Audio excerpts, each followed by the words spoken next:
George Seifert, San Francisco 49ers, life on the road has been golden. The Niners have won 5 in a row this season away from home.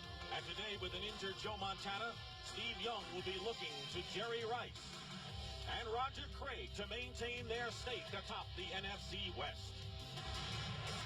For Jet head coach Joe Walton, the 1989 season has been nothing short of a disaster.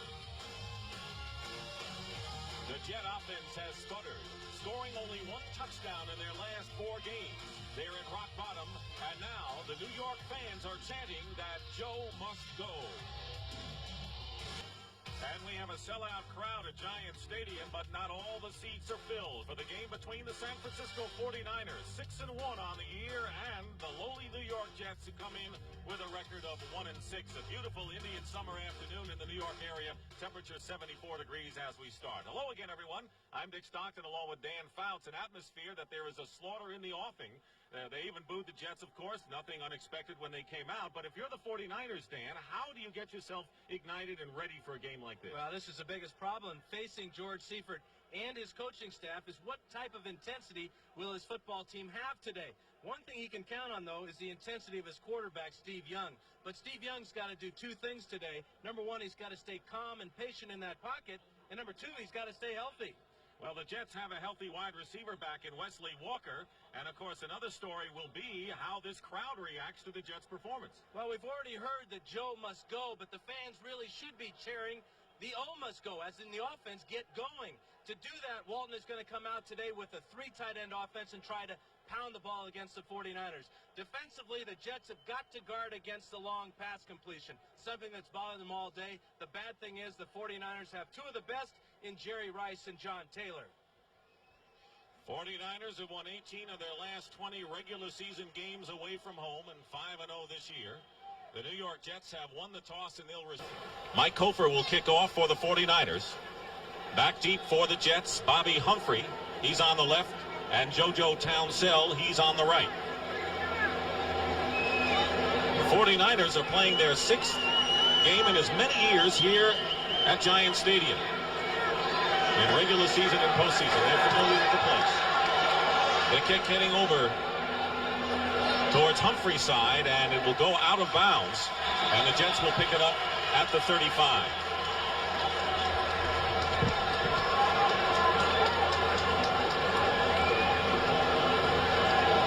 So the Jets will go on offense.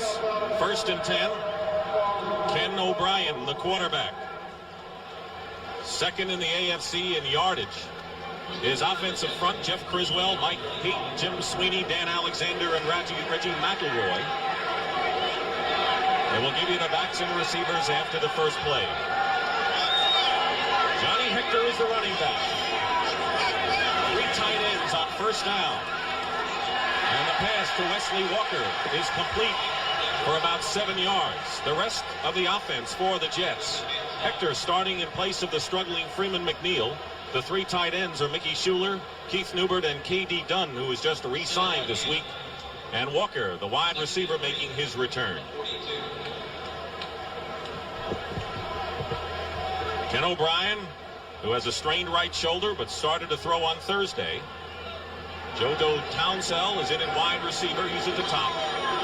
2nd down and 3.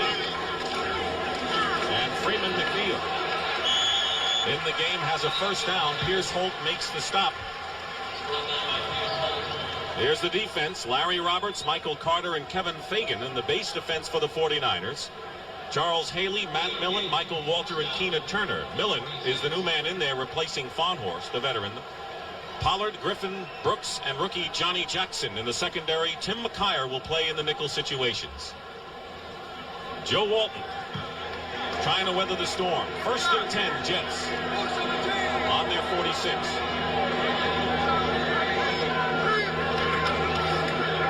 Once again, Johnny Hector, and it's been Hector all the way and not McNeil. Hector brings it up close to midfield where Charles Haley makes the tackle.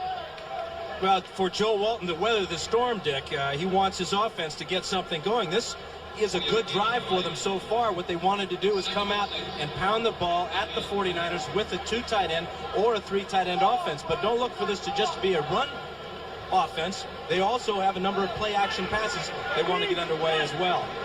Freeman McNeil is joined by Roger Vick in the backfield now on first down, second down at midfield. O'Brien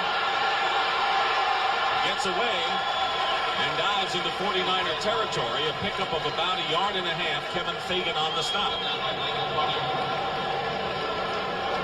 Johnny Hector's going to be bringing in this next play. One of the problems that the Jets have with their offense today is who is going to be bringing the plays in. They're not a team that will sit there on the sidelines and make signals to the quarterback. They want to shuttle in ball players back and forth, and Johnny Hector will start out with Freeman McNeil doing that today.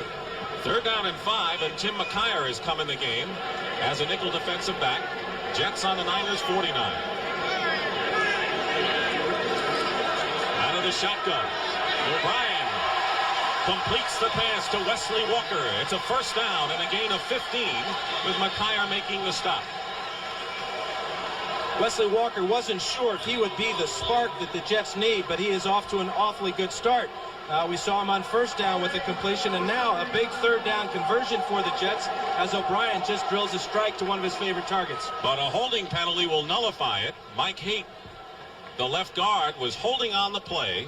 So they'll bring it back, and losing teams have mistakes, turnovers, penalties. Well, that's one of the symptoms that Joe Walton talked to us about yesterday. He says a symptom of a losing team are your penalties, your fumbles, and your drop passes. Already we've seen evidence of a penalty to take away a big play. 3rd and 15, back to the Jet 41. O'Brien is sacked, loses the ball. It's a free ball. And the 49ers have recovered. Charles Haley stormed in on Ken O'Brien, and Bill Romanowski makes the recovery for San Francisco. Charles Haley, number 94, getting pressure on O'Brien. O'Brien has to be aware of this type of pressure and hang on to that ball. It's a tough hit from Haley, and this is another thing that has put the Jet defense with their back against the wall, is another turnover in their opponent's territory. And just keep in mind that moments ago, before that penalty marker, the Jets were deep in 49er territory. Now San Francisco on the Jet 40. Tom Rathman with the first carry, gets about 3 yards. Scott Mercereau making the tackle. Bubba Paris, Guy McIntyre, Jesse Sapolo, Bruce Colley, Harris Barton up front, Brent Jones the tight end. They've had their problems somewhat with the running game. Roger Craig and Tom Rathman, the backs, and Jerry Rice and John Taylor, the wide receivers. There's Joe Montana on the sideline. Steve Bono, who would be the second quarterback in if anything happens to Young. Rathman again, bottled up in a hurry. That'll bring up 3rd and long. Troy Benson and Scott Mercereau on the stop. The base defense for the Jets: Paul Fraze, Mercereau, and Marty Lyons, the leader and veteran. Alex Gordon, Troy Benson, and Kyle Clifton, along with Jeff Lageman. Bobby Humphrey and James Hasty are the cornerbacks. George Radachowski and Eric McMillan, the safeties. 4 wide receivers for the 49ers on 3rd and 5. Penalty marker down. 2 of them. And Young's pass to Terrence Flagler out of the backfield is dropped.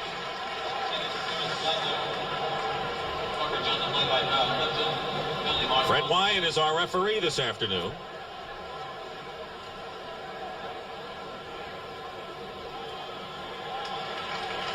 Motion penalty against San Francisco.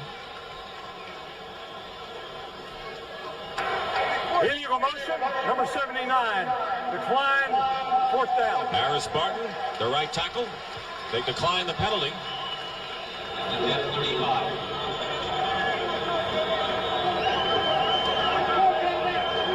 That's K.D. Dunn, the tight end, who's undergoing an equipment change.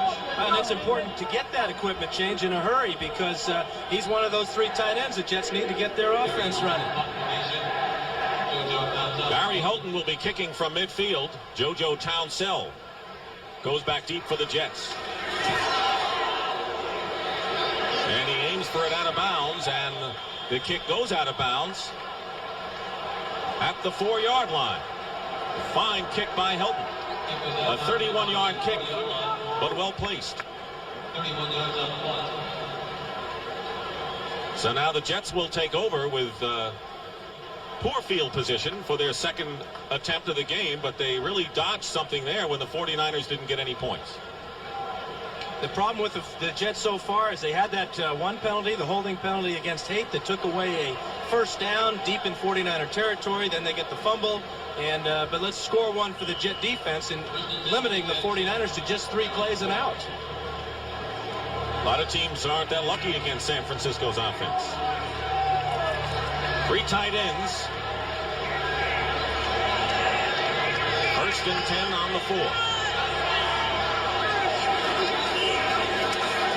And the give is to Johnny Hector, who carries it out past the 5-yard line. Pierce Holt and Kevin Fagan on the tackle. When I asked Joe Walton why Johnny Hector instead of Freeman McNeil, it wasn't so much McNeil's performance, but more that Johnny Hector is a better player at making something happen out of nothing. Well, if you look at the Jets offense so far this year, he's well typecast because nothing has happened so far for them. Johnny Hector's been around a while. Freeman McNeil has been struggling ever since that unfortunate hit on O'Brien Alston and the Colts a few weeks ago. 2nd down and 8. And Mickey Schuler on the reception has a first down for the Jets just short of the 20-yard line. Darryl Pollard and Michael Walter on the stop, a gain of 12. Well, the Jets are lucky on this one because number 94, Charles Haley, is going to get a hand on this pass and deflect it. And it's amazing that the ball could still carry all the way downfield to O'Brien's primary receiver, Mickey Schuler. So maybe they're getting a little bit of luck here today, something they could desperately need. They've got to get that offense going, which is why they've instituted the 3 tight end offense. They'll use 2 tight ends here with Dunn and Schuler. Chris Burkett in the game at wide receiver, number 87.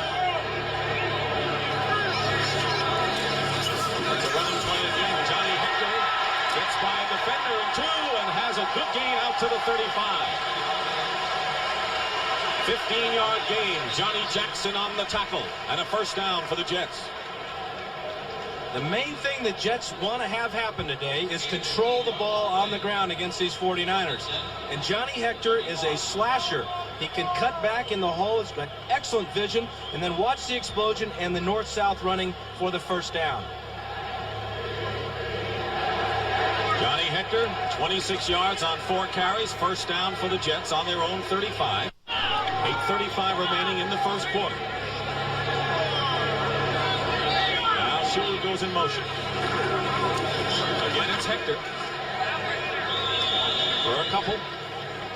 Here's Holt that time, makes the stop for the 49ers. And you think about the 49er defense, and you would think that their weakness in their defense has been their secondary all year because of all the different players that they've had to play because of injury and suspension. But the Jets they still want to open it up and not play a conservative ball game, but they're going to do it by pounding the run and then throwing play action passes.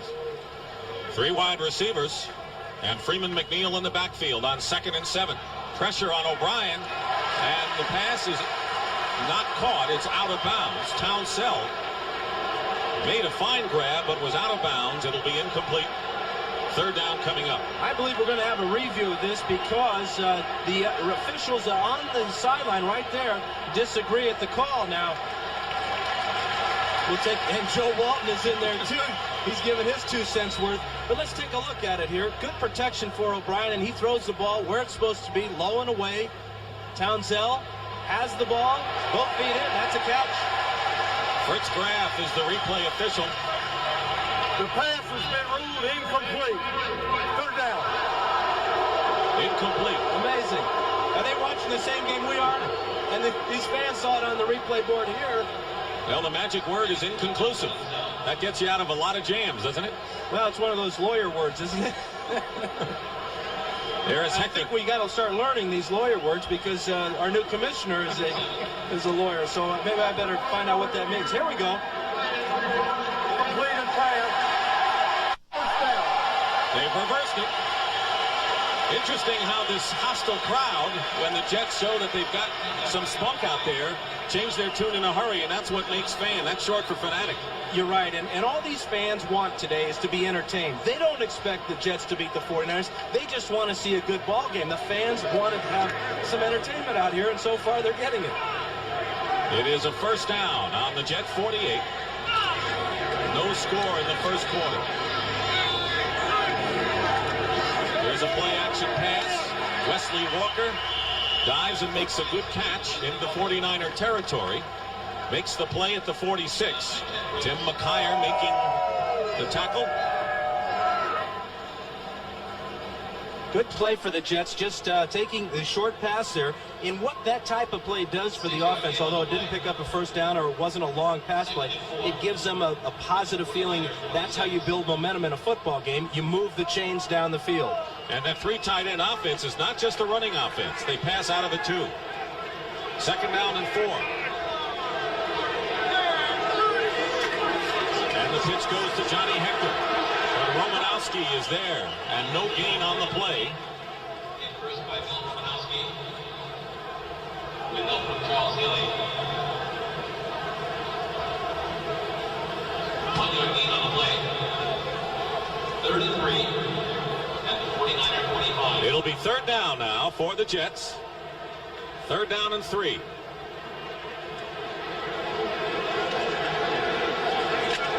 We want to welcome the audience that saw the Chicago Bears defeat the LA Rams 20-10 to break their losing streak. The Rams' losses continue. We're here at Giant Stadium where the 49ers and Jets are scoreless. 3rd and 3. Ken O'Brien looking to throw. And Schuler battling Griffin for the ball, and they call it an incompleted pass. Dick Stockton and Dan Fouts here in a game in which the 49ers are heavily favored, but the Jets' defense is held fast thus far. And it's amazing that O'Brien, who stands 6'4", has had 2 passes deflected at the line of scrimmage. He got away with one when Schuler made the grab. This time it was almost intercepted. He was 4 for 4 before that incompleted pass. And now Joe Prokop, who had trouble with the Buffalo wind last week. Doesn't everyone? Fair catch called for by Taylor. Free ball.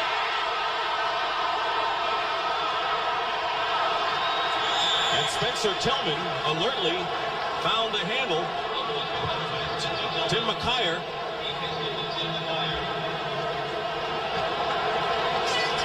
It appeared that the ball hit Don Griffin on the helmet as it was coming down. We've got a flag on this play, and the referees have to sort this one out. And Tillman had shuffled it to McKyer in a lateral. Here's Fred Wyant. We have illegal bat against the receiver. The illegal bat. We'll see it here. Number 29 is Griffin, Don Griffin. Watch this ball come down and hits him on the right shoulder. And now here's the illegal bat by John Taylor as he punches it back to Spencer Tillman, who then laterals. And we've got a University of California football player there. Look out for the band. only Bay Area teams could do that. There's the offensive line of the Jets. They've done pretty well so far in the running game. First down for the 49ers on their 3.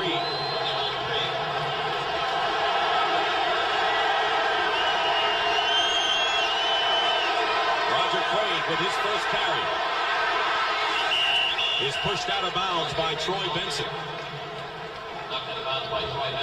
They bring it out to about the 7-yard line, where it'll be second down, and 6:03 remain in the first quarter, still scoreless. And all teams talk about starting each ball game with, well, we want to get our running game going. And the 49ers are no different. And talking to Roger Craig yesterday, he feels that his rushing game so far, the 49ers rushing game, has not really gotten into sync yet. He feels that that's really important because they can always rely on their passing game. Their passing game has been outstanding this year. 2 tight end offense for the 49ers on second down and 7. Steve Young to Jerry Rice, and he's got it. It'll be a first down just shy of the 20-yard line. James Hasty on the play and a pickup of 12 to a dangerous receiver. Now, this is really one of the great things about Steve Young's ability as a quarterback, how well he throws out of the pocket. And this is a perfect throw to Jerry Rice as he sets his feet and just floats it out there. Not bad coverage there by the Jets, but when you're covering Jerry Rice, you got to be a lot closer. Steve Young nearly perfect last week in the victory over the Patriots. First down on the 19. Young, wide open is Roger Craig. Into Jet territory and fighting for additional yards, and a big play. 41-yard gain for the 49ers to the Jet 40-yard line, where Kyle Clifton finally brought down Craig with the help of George Radachowski. Well, Roger Craig is in the backfield right here. He's going to come down and run a deep corner pattern, and Jerry Rice, the receiver who's in motion here, is going to clear out the zone, as they say. Great protection for Young. Nobody within 5 yards of him. And now look at the great one-handed grab by Craig, and he's down the field, and he's not a guy that's going to go out of bounds either. He's going to knock some people down first. Again, the 49ers for the second time in the game are in Jet territory. Roger Craig on the handoff. Gets hit after picking up 1.5 yards. Troy Benson and Marty Lyons on the play. On the year, the 49er quarterbacks are hitting 70%. Now, they are a ball-control passing offense, and there's no better illustration of that than that 70% completion mark by Montana and Steve Young. There they are, best in the league at 70%. But the one thing the 49ers want to do is balance their offense as they get into the latter stages of the season. It's been weighted heavily to the pass. Second down and 8 on the Jet 38.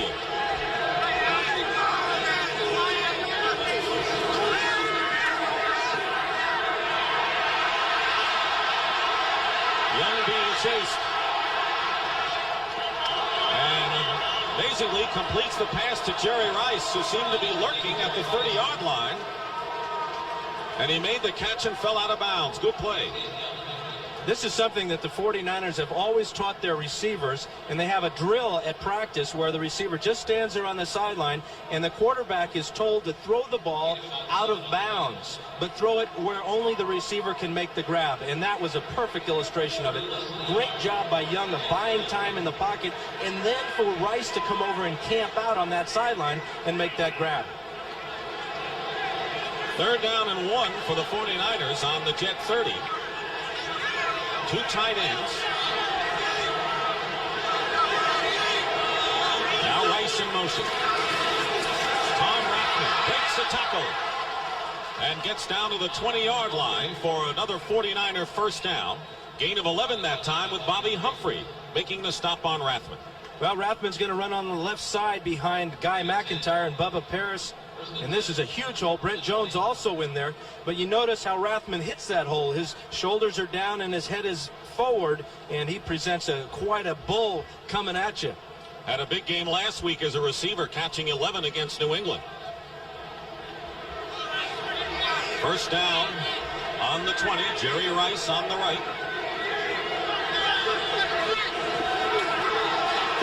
Young overthrows Rice. Bobby Humphrey was closest to the ball, and that'll bring up second down. Take a look at the coverage on Jerry Rice as he is single covered on this little double move. Watch him come down inside and lose Bobby Humphrey with his first move. Unfortunately for Jerry Rice, Young was off target, or he might have made something out of that. He had about a 5-yard head start on Bobby Humphrey. Young has the ability to run. They've cut that down a great deal. He's a lot more patient. We'll look for the second and third receiver on plays. Second down and 10.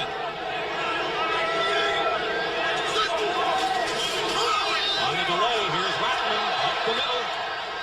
Close to another first down as he charges to the Jet 10-yard line.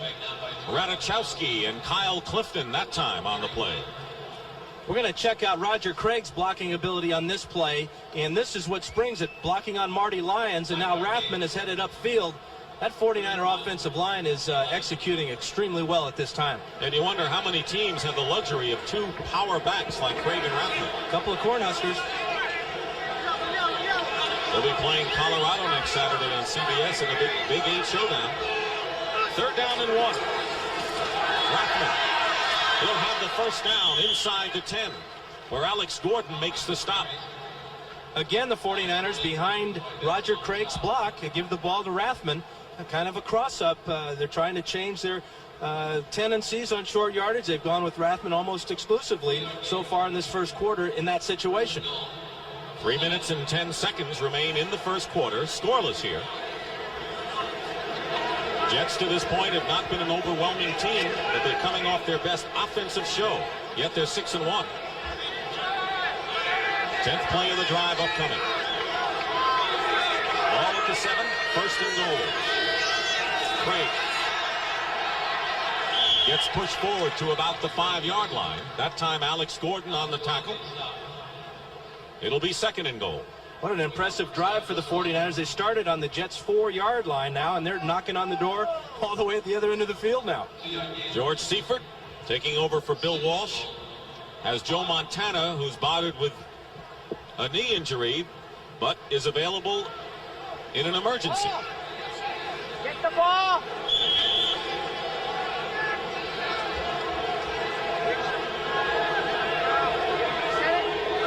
Ball is at the 5, second and goal. Jerry Rice to the bottom of your picture. Penalty marker is down.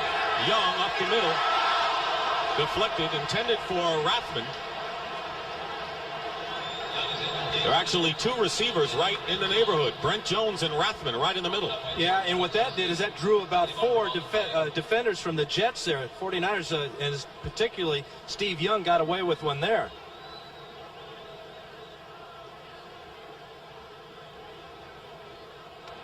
Illegal motion. Number 80. 5 yards. Second down. It was Jerry Rice that time, and of course there's a difference in the cadence actually called by Young as opposed to Joe Montana, isn't there? Yeah, and I think the best way to illustrate the difference is if these two fellas were LPs, records, right? Montana would be played at 33 RPMs. Young, about 78. He's a lot more excitable, intense, as you mentioned, quarterback.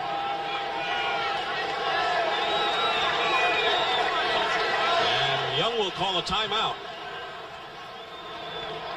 First timeout by the 49ers. Play clock was running down, and Young may have had somebody to move in motion or shift his formation, saw that the clock only had 6 seconds to go, and wisely called the time. As a quarterback, the different temperaments of the two. Young has been a successful quarterback, so is Montana, but the team has to get used to the new man in there. And it really is something because they are so different. Joe is very cool. He's very relaxed. Of course, he's had a lot more playing time and a lot more experience. And Young is starting to get that. He's had an excellent guy to learn from in Montana and how to be cool and how to keep a lid on it, as he said yesterday when we talked to him. He says, hey, listen, for me to play better, I've got to keep a lid on my emotions and on my intensity. And so far, he's done a great job. His performance last week against New England was flawless. It'll be second and goal at the 10. That's what the 49ers have done on this drive. Dan mentioned started on their own 4. 5 defensive backs in for the Jets. Kerry Glenn the nickel. Young up the middle. Brent Jones, touchdown to the tight end.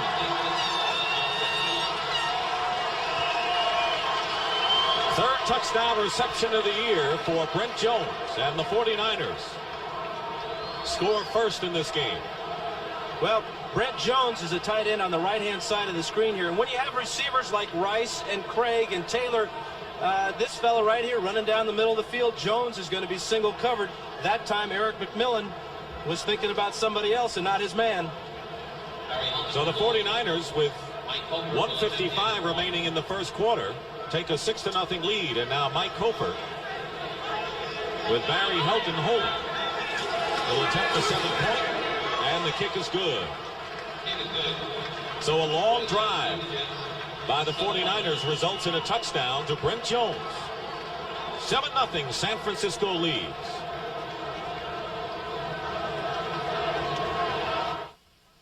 Welcome back to Giant Stadium in East Rutherford, New Jersey. Dick Stockton and Dan Fouts with the 49ers lead 7-0 late in the first quarter. An impressive scoring drive Brent Jones on a 10-yard reception, but the big play was a 41-yard pass and run from Steve Young to Roger Craig. Mike Kofer will be kicking off. Deep to receive for the Jets is Bobby Humphrey and JoJo Townsell. Townsell is on the right.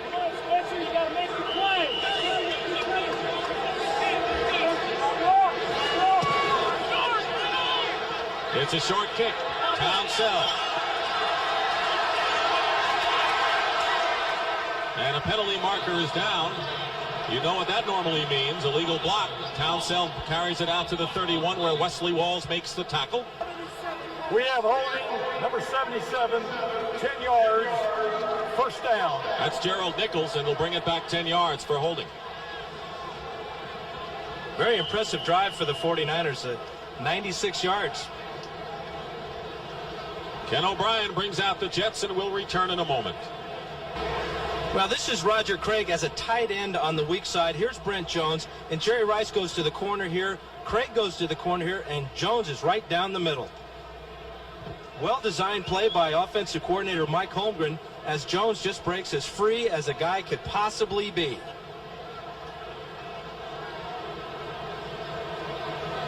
So that's how the 49ers scored, 7-0.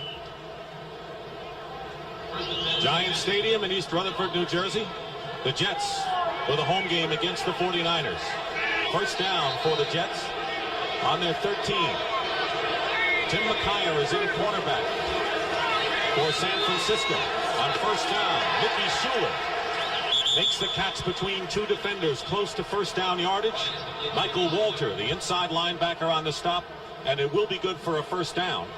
Mickey Schuler has been playing on guts with a broken hand and a rib injury, and he's shaken up again. Well, and this is a shot to the ribs, I'm sure, because number one, the ball was zipped in there very well by Ken O'Brien, but this could be a knee problem as the trainers are checking out his left knee.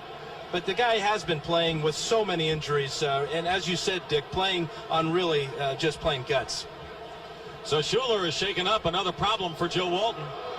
He may be losing his leading receiver. There's Mickey Schuler, who is shaken up with a knee problem to go with the other ailments he has. He's come out of the game. And, you know, you can say what you want about Joe Walton and Joe Must Go and all the boos, but he came onto the field to see how Schuler was and risked hearing the wrath of the crowd again. And he hurt him. Johnny Hector is the lone running back, 1st and 10, Jets on their 24. Hector jukes his way to the 26-yard line. Down to a minute remaining in the first quarter. Well, the good sign is we saw Schuler walk off the field under his own power, but then as he got to the sidelines, he tried to run on that knee, and it appeared that it gave way, and he's telling the trainer right now that, listen, this is a tough one. I'm not sure I can go, and if he can't go, that really puts the Jets in another bind because part of their game plan, the big part of their game plan today, was using 3 tight ends. So now they'd be down to 2. They worked all week on 3. Second down and 8. O'Brien swings it out to Hector. Johnny Hector drives his way to a first down for the Jets to the 37 where Bill Romanowski makes the tackle. Gain of 11 that time. Now the burden will be on the other 2 tight ends, Keith Newbert and K.D. Dunn. Dunn was just picked up this week by the Jets. He did have a training camp with them, so he knows the system. But this is the real key to this game today is Johnny Hector, and can he make something happen? He has been a workhorse thus far as time runs out, ending the first quarter. And that is the end of the first quarter here at Giant Stadium with the score. The San Francisco 49ers 7, the New York Jets nothing.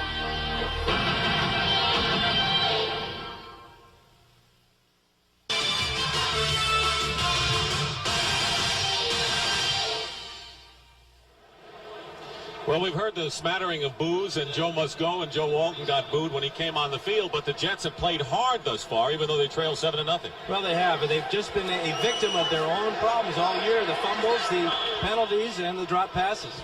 That was a pass that was just incomplete, too far for Wesley Walker to reach. Mickey Schuler has a sprained knee, and the word is that the veteran tight end will not be back for the Jets today. More bad news for the Jets, of course, without Schuler, who's been hurt for a better part of this year and playing hurt. Al Toon has probably been the biggest loss for this Jet offense because he gives them the big play possibility. The Jets have really been hurt more than anything else by injuries. 2nd and 10. Johnny Hector picks up 8 yards up the middle. Chet Brooks makes the stop. He has already gained 40 yards on the afternoon to resurrect so far a running attack that's been bad. Well, those are the exact words of Rich Kotite, the offensive coordinator. This offense is designed to resurrect their poor running attack, and Johnny Hector is having an outstanding afternoon.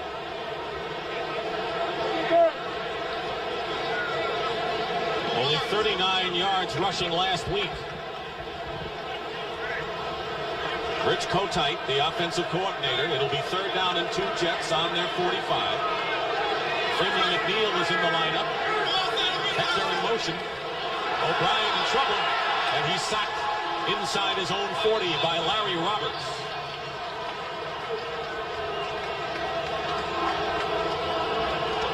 I think the Jets may have been trying to do too much on this 3rd and 2. They appeared that O'Brien was trying to go deep.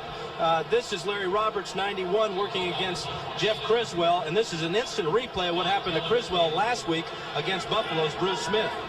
And Roberts has had a bad knee. There was a question as to whether he would even start. Joe Prokop with the punt. Taylor will let it bounce. And the Jets will try to down it, and they will inside the 5. A 57-yard kick. And that'll bring out Steve Young again. 49ers have a long way to go. They did the last time. CBS Sports coverage of the National Football League is sponsored by Coors. Brewery Fresh, pure and natural. It's a true American original. New York Life, the company you keep. And by Pontiac and your local Pontiac dealer. We build excitement.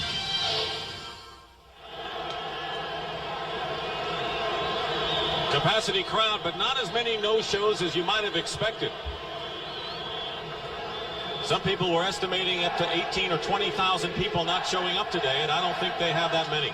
And the Jet organization, worrying about this pre-Halloween crowd, has taken a few measures to control them, like not letting them in the parking lot to tailgate until 1 o'clock this afternoon. That'll do it. Double tight end. Jerry Rice, the lone wide receiver, 1st and 10 on the 3. Roger Craig gets outside on the Jets and may have a 1st down. He needed to get to the 14-yard line. Eric McMillan chases him. Big part of the 49er offense so far today has been the tandem blocking of Roger Craig for Tom Rathman, and in this case, Rathman for Roger Craig. Really helping out each other in the backfield and maybe picking up some of the slack in trying to help that offensive line get in sync. Earlier in the season, Rathman complained that he wasn't getting a chance to carry the ball at all. He's got to get his chance. He works hard as a blocker. 1st down for the 49ers. Steve Young has Rathman. And Rathman dives forward for another San Francisco 1st down. Kyle Clifton and Jeff Lageman, not good for 13 yards. Rathman had 11 catches last week, and this will be number 1 for him today as he comes out of the backfield after Young fakes to Roger Craig up the middle. And as you can see, Jeff Lageman, number 56, is fooled by the play-action pass, and there's nobody for Tom Rathman in the flat. It'll be a 1st down at the 27. Brent Jones in motion. Craig. Craig is cut down for no gain and maybe a loss on the play. Marty Lyons and Jeff Lageman both in on the play. That's really the strength for Jeff Lageman and Marty Lyons is their run defense. Lageman will get some plays in the nickel rush situation where he and Lyons will work in tandem, do a couple of stunts and twists to try to get to Steve Young. But this is what Lageman really likes to do, is just play against that run. Loss on the play of 1, 2nd and 11, back to the 26.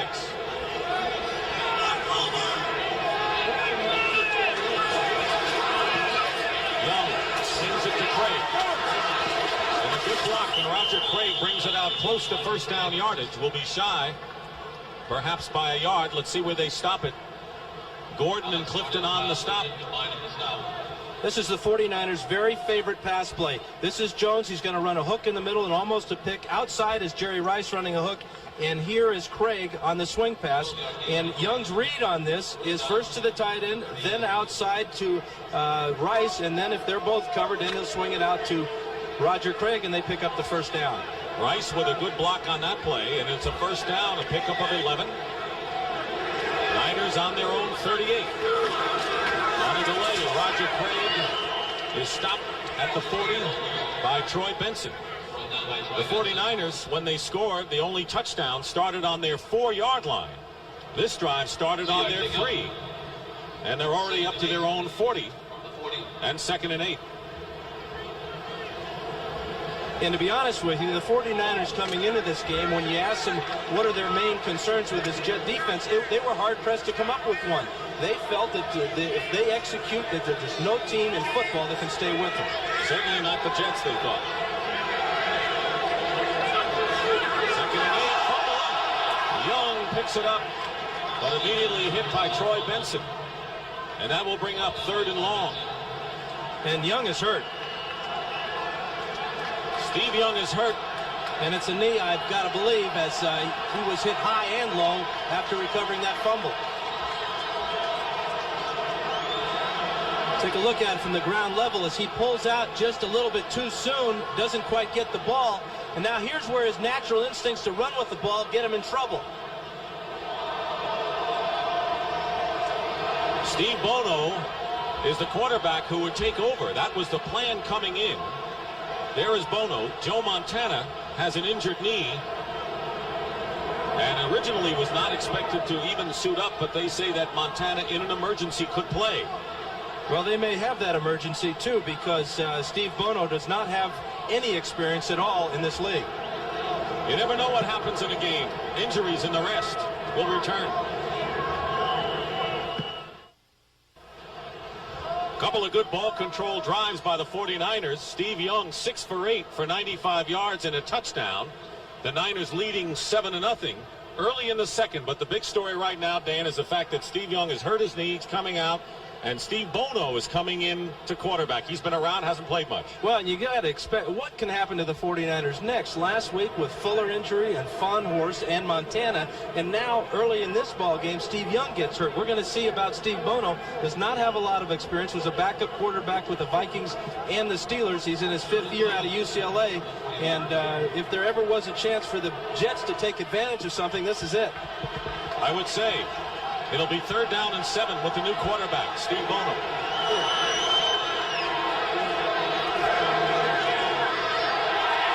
Bono's pass caught by Craig. He fumbles. The Jets have it. Eric McMillan will run it in.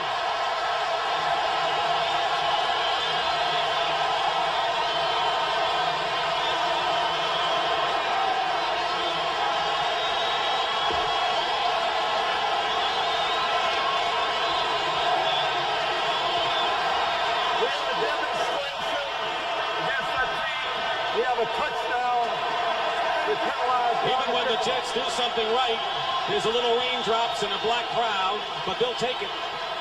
Well, the Jet defense tests Steve Bono right away. This ball is complete to Roger Craig, the ball is knocked away by Kerry Glenn. And this is Eric McMillan scoring his 3rd touchdown of the year. His 2nd fumble return, and the celebration's on. It'll be a 5-yard penalty on the kickoff, which the Jets gladly will accept. And Pat Leahy will try to tie this game up with 10:45 remaining in the second quarter. So on Steve Bono's first play, he completes the pass to Roger Craig. Craig gets hit, loses it, and Eric McMillan, who's certainly one to watch in the NFL, a Pro Bowl performer, runs it in 45 yards for the touchdown. Leahy's kick is good, and it's tied at 7. Steve Young getting the attention over at the sidelines. But the Jets have tied this one up. Eric McMillan has ignited the cheers here at Giant Stadium as the Jets have tied it 7-7. McMillan with a 45-yard fumble recovery for a score as they wrap up Steve Young's knee. Pat Leahy getting set to kick off. Terrence Flagler and Spencer Tillman back. Flagler on the right.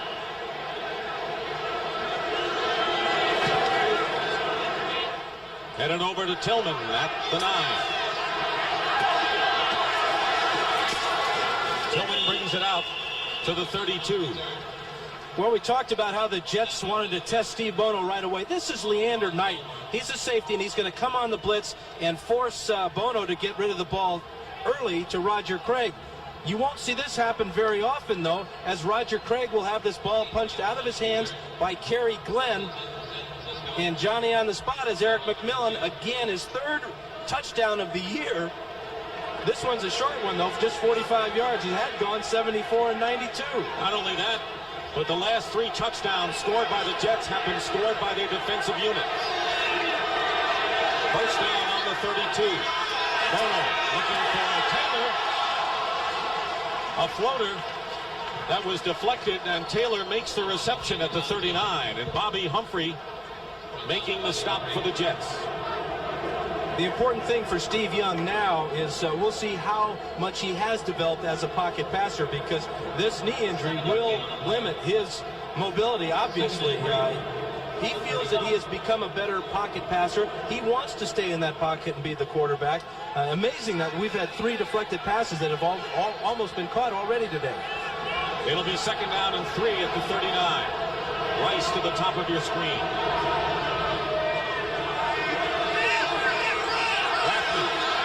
He'll have the first down. Up to the 46-yard line, it'll be a San Francisco first down. Steve Young with a sprained right knee. They hope to get him back into action. There's Young. Steve Bono having to handle the chores for the 49ers. It's amazing how one injury can really turn the tide in a game. Not that the Jets are dominating, but it really provides questions for San Francisco now. Well, the 49ers' entire team know that they're a little short at quarterback, and that may have affected Roger Craig holding on to that pass. Play action on first down, and a great catch that time by Taylor. Forward progress will be marked at the 45 of the Jets, just short of a first down by a yard. Bobby Humphrey making the tackle. And Bono's doing a nice job so far. That time he came off his primary receiver, who was Rathman, in the flat, and went downfield to John Taylor on his hook pattern. But this is where the 49ers system, their scheme of offense, will win out. It's an outstanding system. All their quarterbacks have success in it because it's a quarterback-oriented system where he's the man in charge and he has a certain set of discipline reads to make, and Bono's making them so far. 2 tight ends on second down and 1. Bono's going to throw. He's going deep for Jerry Rice. And Rice makes a great catch for a touchdown.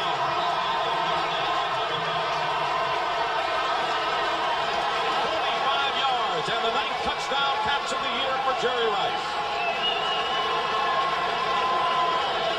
Not only is it a great system, it has great players within the system, and none greater than Jerry Rice. As he beats Bobby Humphrey and then Eric McMillan, this is very similar to the old alley-oop play to R.C. Owens. And the reaction from 5-year man Steve Bono. How about that? Nice to have people like Jerry Rice on your team. Mike Cofer. And it's good. So the 49ers quickly bounce back and lead it 14-7. Spectacular catch by Jerry Rice.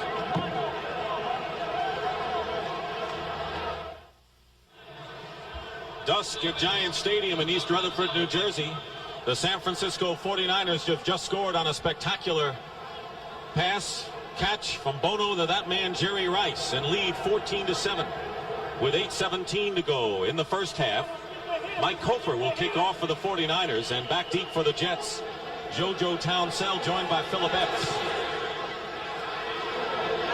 Kick heading over towards Townsell at the 5. And he gets tripped up before he gets to the 20.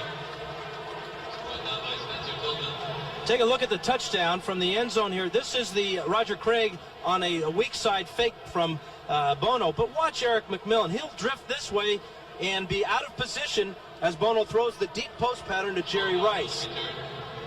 He's got to play center field there and get back. Now he knows he's in trouble. Good job by Bobby Humphrey making up the ground, but that's Jerry Rice. That's the third longest scoring play by the 49ers this year. And they've already gone over 100 yards total offense in this quarter. Ken O'Brien going up on top will overthrow Wesley Walker. He was covered by 3 defenders, and O'Brien has a beef.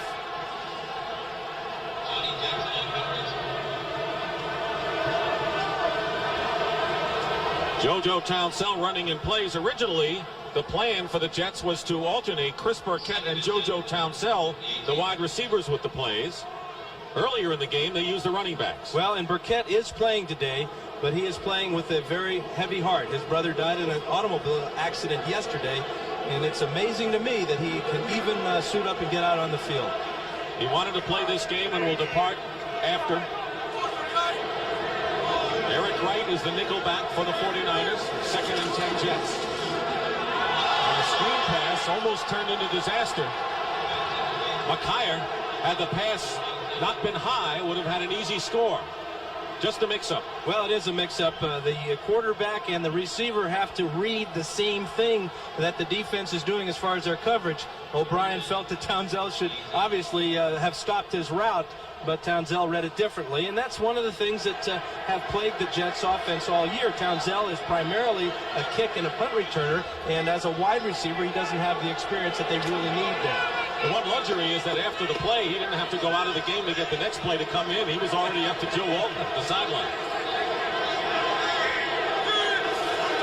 3rd and 10. O'Brien in trouble. Down he goes back to the 5. Kevin Fagan that time. That's the 3rd sack of the game by the 49ers. Kevin Fagan's fired up today. In fact, he's been fired up all week. He was on one of the cards there, the bout during the week. He and Bubba Paris got into it pretty good, and nothing like a sack to make everybody feel good. There were a few skirmishes at the 49er practices this week. Fagan was involved in one of them. 4th down after the loss of 13. John Taylor goes back for the Niners. Joe Prokop will kick. Fine kick by Prokop, but Taylor already in Jet territory. Gets chased out of bounds. A 43-yard kick, Carl Howard on the play. Well, next Saturday on CBS Sports, a great game, truly. Big 8 showdown between undefeated Nebraska and undefeated Colorado. Colorado finally beat Oklahoma in Norman. You know, it's been since 1965 since the Buffaloes have won that ball game. There were the scores of yesterday's game, and the winner of this game will likely be looking at an Orange Bowl bid, a big one. Saturday at 2:30 Eastern, Nebraska versus Colorado on CBS Sports. Wesley Wall's getting looked at on the sidelines right now. Interesting decision for Seifert now. If Young can play, do I put him back in, or I just keep going with the hot hand of Steve Bono? He's had the hot hand. On the Jet 46, Roger Craig. He'll have a 1st down with Rathman blocking down to the 36-yard line of the Jets. You know, we talked about the 49ers' intensity at the top of the broadcast, and I think that they are answering the question. They have so much pride. They are the defending world champs, and they have style. Watch the style of Roger Craig high kick his way up through this hole. They're hitting on all cylinders right now. Steve Young has come back to the game. He had the knee, which was sprained, wrapped up. I'm not sure this is a good decision by George Seifert. I would stay with Bono in this situation. The 49ers have excellent field position. They're ahead on the score, and Bono has proven, at least to me, that he can execute this offense. Heck, he's 4 for 4 with a long touchdown pass to Jerry Rice, and here you are, you're putting Young in jeopardy. He's playing on a bad wheel. Short by an inch. Can't be much more perfect than what Bono is right now. But Young's in there. The one thing that Young has the advantage is that obviously he has more experience than Bono, but he also has had all the practice this week. He knew coming into this ball game he was going to be the starting quarterback, and I'm sure that Steve Bono didn't get hardly any snaps in practice at all. Steve Young has a touchdown pass to Brent Jones. Bono threw to Rice for a big 45-yard strike to count for the 49er touchdowns. The Jets got on the board when Eric McMillan returned a fumble 45 yards for a score. 2nd and 1. Here's Craig. And he'll have the first down as he's crunched hard just inside the 35 by Scott Mercereau and Paul Fraze. Defensive backfield for the 49ers, checking out what the coach wants him to do the next time out. But the 49er offense is just, that offensive line has really set a nice tempo so far today. They're controlling the line of scrimmage. The quarterbacks have had all time to throw, and the running backs are getting up through the holes. One thing they wanted to start was getting some momentum going on the running game, and they have. First down on the Jet 34. Young. Not as nimble, runs anyway. Penalty marker down, and Young finally goes out of bounds at the 26-yard line.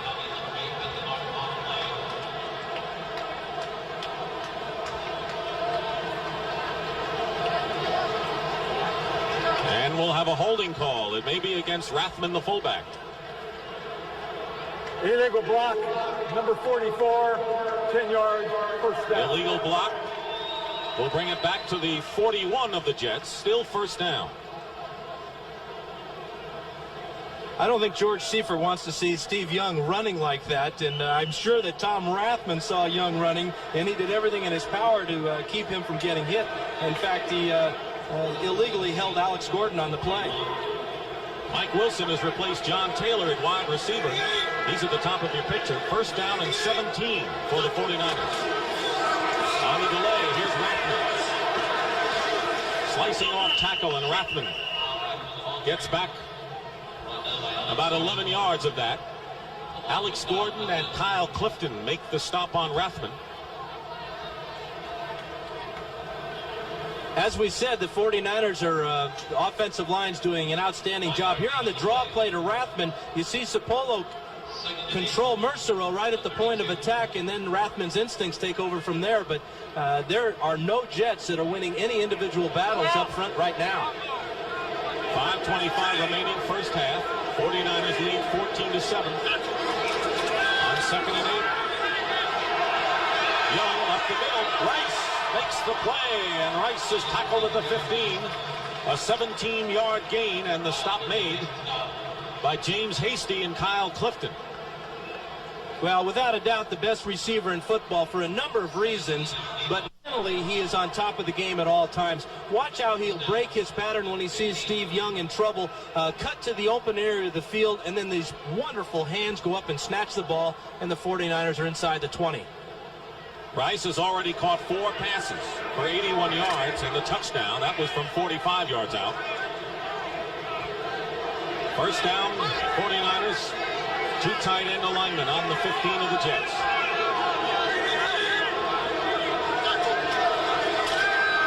Young with some pressure. And he'll be sacked back to the 20. The first sack of the game by the Jets. Marty Lyons and Paul Fraze. They haven't had many this year, Dan.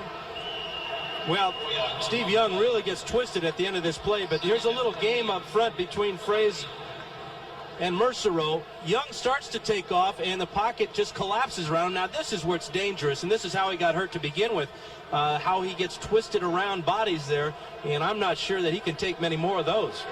Only the 11th sack of the season by the New York Jets. Second down and 14. Back to the 19. They'll go to Roger Craig. Following a bunch of red shirts inside the 10-yard line. We'll bring up 3rd and short. Bobby Humphrey that time made the stop on Craig.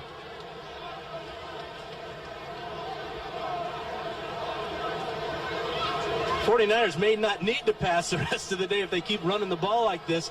Here's Craig behind number 69, Bruce Colley, with the convoy here. clearing out McMillan, but the 49ers are just getting all kinds of yardage on the ground. A year ago, the 49ers were more run than pass. This time, they've gone the other way around, and they'd like to even it up. Well, they're on pace for a 500-yard day. Timeout called by the 49ers. It is their second timeout of the first half, leaving them with one.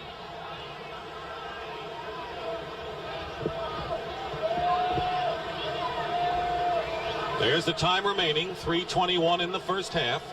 49ers came in with a one-game lead over the LA Rams and can open up a two-game bulge as the Rams lost to the Chicago Bears earlier today. And keep in mind, the 49ers will be home for all but two games the rest of the way. Well, the schedule really favors San Francisco because they have 4 straight home games at Candlestick. The entire month of November will be played there against New Orleans, Atlanta, Green Bay, and the Giants. So a couple of these games in here, you know, Atlanta and Green Bay, and they had a good game against New Orleans earlier. The only road games are against Atlanta and downstate against the LA Rams. Well, they have traveled their fair share this year, though. Don't forget they went to Tokyo. They've been back east about 3 or 4 times already. So they deserve a break. Jets don't want to give them one, however. 3rd down and 3 on the 8. Young, wide open Taylor. Coming up to force the play was Eric McMillan. Didn't look like Taylor would have gone in had he caught it.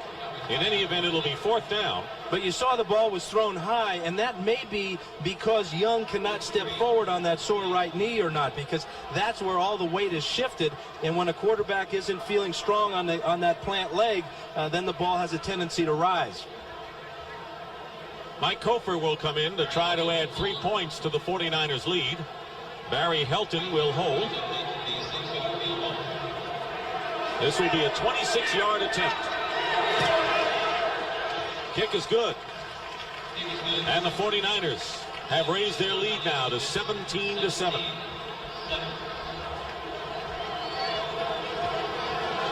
That's our score with 3:14 remaining in the first half.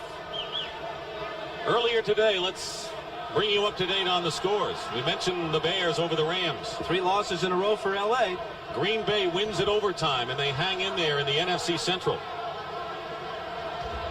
Cincinnati 56, Tampa Bay 23. Tough day for Vinny Testaverde. Were there a few interceptions, do you think? I believe. That's 8 touchdowns. Cleveland over Houston. Pittsburgh over Kansas City. The Steelers at 500. Buffalo on a roll. Really on a roll. 34-3 last week. They get 31 this week. And New England wins in overtime. Patriots beat Indianapolis, so Buffalo opening up a bit of a pad in the east of the AFC. And the Saints coming on as well. They get back to 500. Dallas? Well, 0-7. 0-8. In games underway, the Eagles lead Denver. The Raiders ahead of the Washington Redskins. With Steve Berline, the quarterback, in Seattle 3. Your old team, nothing. Chargers are starting a rookie quarterback today, Billy Joe Tolliver, in place of a beat-up and battered Jim McMahon. JoJo Townsell is on the right. Philip Epps on the left. Kofer getting set to kick off for the Niners. Townsell inside the 5. Gets ahead of steam. And runs into a brick wall at the 34-yard line. Mike Kofer, the kicker, is the brick wall that time after a return of 32 yards. Well, we've got to get a copy of your description of this play and give it to Michael Kofer. I'm sure he's never been called a brick wall before. Never will again. He does an outstanding job of stopping Townsell's momentum, and then watch him pile drive him back onto the turf. Almost all by himself. Nice job for a kicker. Woo. He'll get a pat on the back or two. Following the good return, the Jets start from their own 35. Johnny Hector. Penalty marker down, and Hector picks up 4 yards on the play. Michael Walter in on the stop for the 49ers. It'll be against the Jets.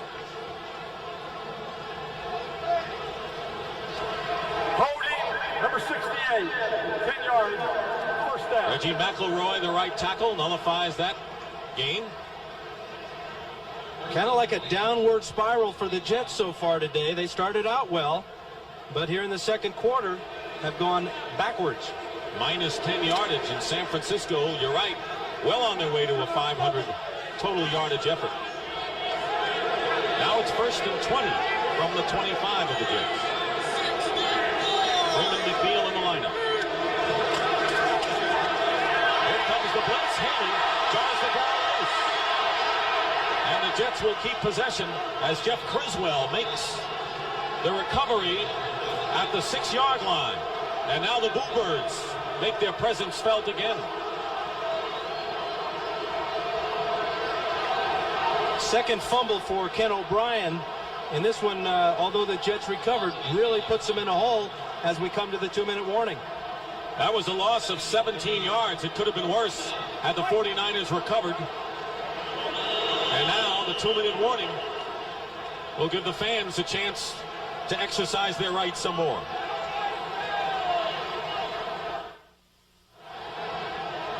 Take a look at the pressure on Ken O'Brien as Michael Carter and Kevin Fagan are working very hard. But then out of nowhere, like a shot, is Charles Haley, and he strips this ball from Ken O'Brien.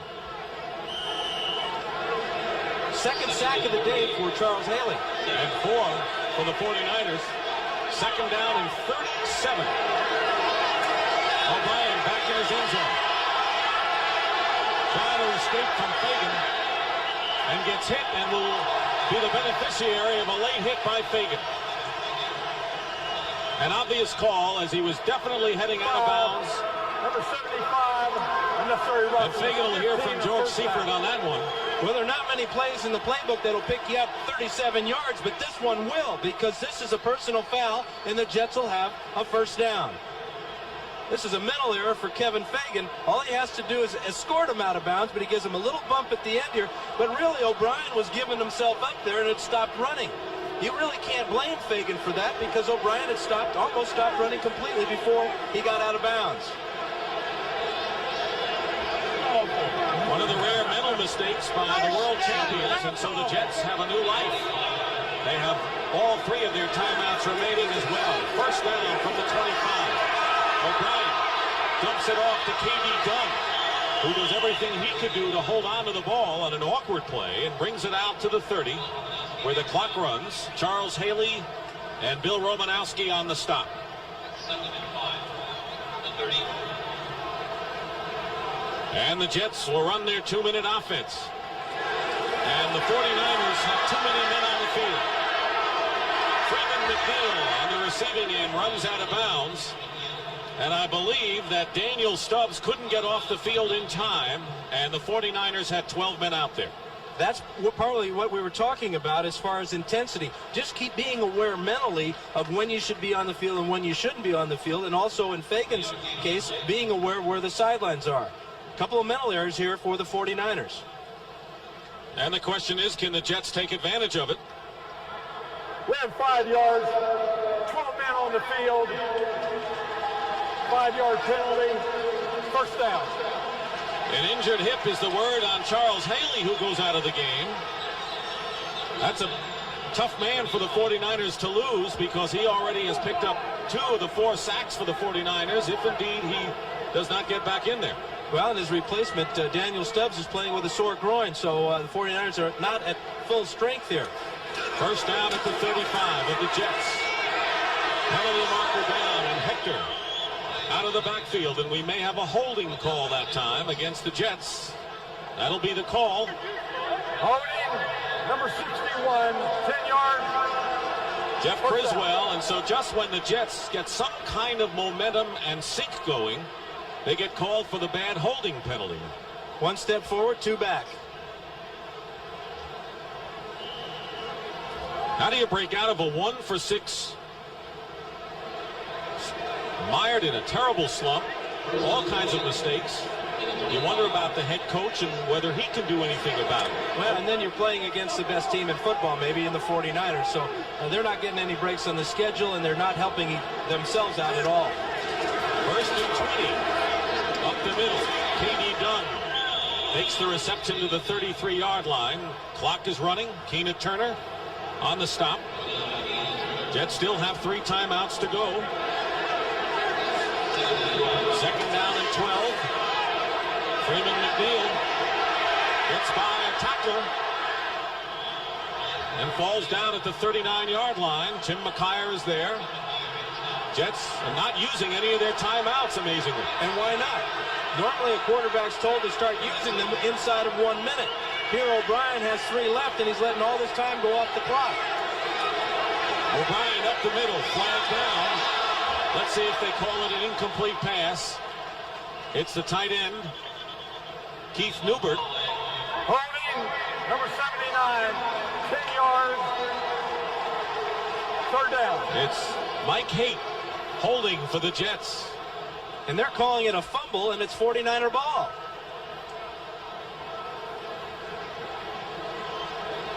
The 49ers offense is starting to come onto the field. The defense walking off. We have holding, number 79. We have a fumble, first down. So the 49ers, Bill Romanowski recovers the fumble. Real bad job of the officials on the field in making that call there. They were very hesitant. In fact, they didn't make a call until after the holding call penalty was called, and now they give the ball to the 49ers. This is a disputed play here. Here's the pass to Newbert over the middle, and from this angle it'd be difficult to tell, but we'll do our best. There's the hit, and that was a fumble. 28 seconds to go in the first half. The 49ers are on the Jet 43. Steve Young has an open Roger Craig. Craig still going. Is down at the 29. A first down. 49ers still have 1 timeout left. Carl Howard on the stop.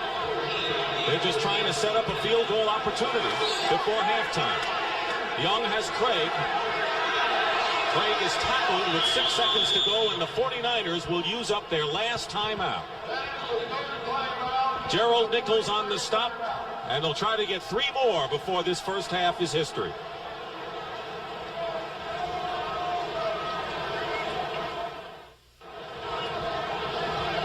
So instead of the Jets trying to get something going before halftime, the 49ers have a field goal shot here with 5 seconds to go. The Jets, are you surprised they didn't use any of their timeouts? Well, very surprised, but as it turns out, it's probably a good thing because the 49ers might have time to go in for 6 instead of 3.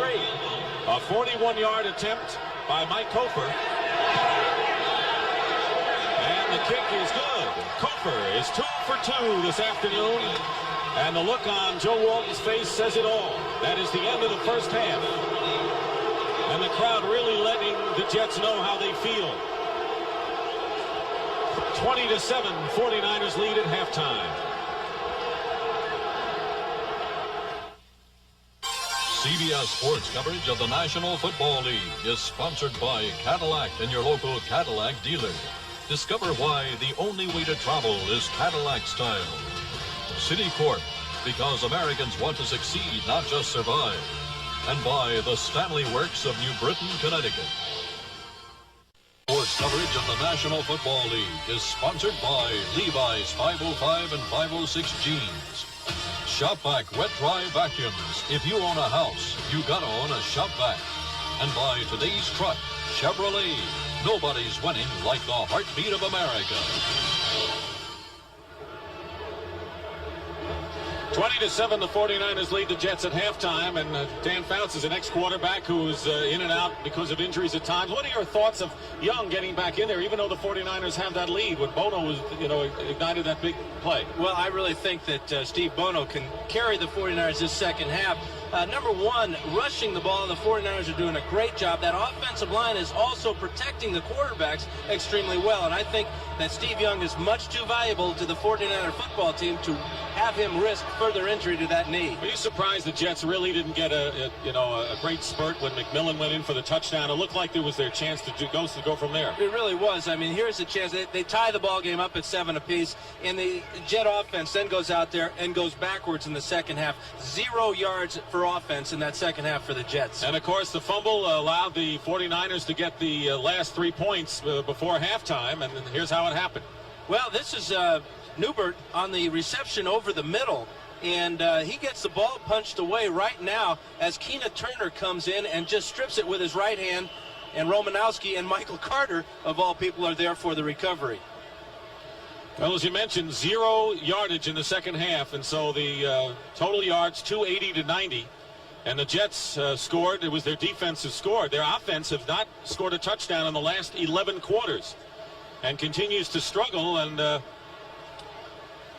score is 20-7, yet the Jets are not out of this game. Well, they're not, because it's just a 13-point lead for the 49ers. Now, what that means is if you score a touchdown and convert, and score a touchdown and convert again, if you're the Jets, then you have the lead. So the Jets, all strange as it may sound, and based upon the way they played that second quarter, they're not out of it yet. Yet they really haven't shown an indication that they're ready to break through. Did you get the feeling that no one was able to step forward? I think the real key that happened to the Jets in the first half was the injury to Mickey Schuler. When he went out of the game, that changed what Richie Kotite wanted to do, the offensive coordinator for the Jets, as far as controlling the ball on the ground and throwing play-action passes with their 3 tight end offense. Also, Wesley Walker is limping around a bit out there, so the Jets are not performing at full speed. They're not even at half speed with all the injuries they've had to their offensive receivers. Pat Leahy will kick off to start the second half. Deep for the 49ers is Terrence Flagler. He's on the left, and Spencer Tillman back there with him. And the Jets try an onside kick to start the second half and recover it. Kerry Glenn makes the recovery for the Jets. And they're going to separate the players. But it's Jets ball. No doubt, and a big play. And let's give Joe Walton some credit. He went in at halftime, and he told his ball club, listen, we're going to try an onside kick here, and we're going to recover this ball, and we'll be on our way. Perfect onside kick from Pat Leahy to Kerry Glenn. Well, if you're looking for a spark, the Jets thought they had one on the fumble recovery for a touchdown by McMillan. Maybe they'll have one now. Well, they said they wanted to come out in some way to shock the 49ers to begin this game. Well, they waited till the end of the first half to do that. First down and 10 on the 49ers 46-yard line. Ken O'Brien, the quarterback. Johnny Hector gets into Niners territory. Jet Brooks making the tackle. Very important for the Jets to capitalize on that onside kick, because the momentum right now is in their favor. They have stunned the 49ers with that play to open the second half. Wide receivers bringing in the plays. JoJo Townsell just brought that one in. In the backfield, it's Hector and Roger Vick. Second down and 6. O'Brien's pass is caught. JoJo Townsell out of bounds, and should be enough for a first down. Don Griffin making the tackle. That's the deepest penetration for the Jets in this game. Jim Sweeney is moved to left guard. Adam Schreiber is taken over at center for the Jets. Injuries continue to mount up for New York. And in fact, Dave Cadigan is in the lineup as well. We'll check the entire offensive line. Roger Vick gets to the 31-yard line, picks up of about 3. Matt Millen making the stop for the 49ers. Dan Alexander is playing right tackle. Dave Cadigan is the right guard. Adam Schreiber is the center. And a shakeup in the Jets' offensive line. Well, an entire shakeup, and whether it's due to their performance or to injuries, I have to think it's due to that poor performance they put on in that second quarter. Meanwhile, Michael Carter limps off the field and is replaced by Pete Coughlin. Second down and 7 on the Niners 31.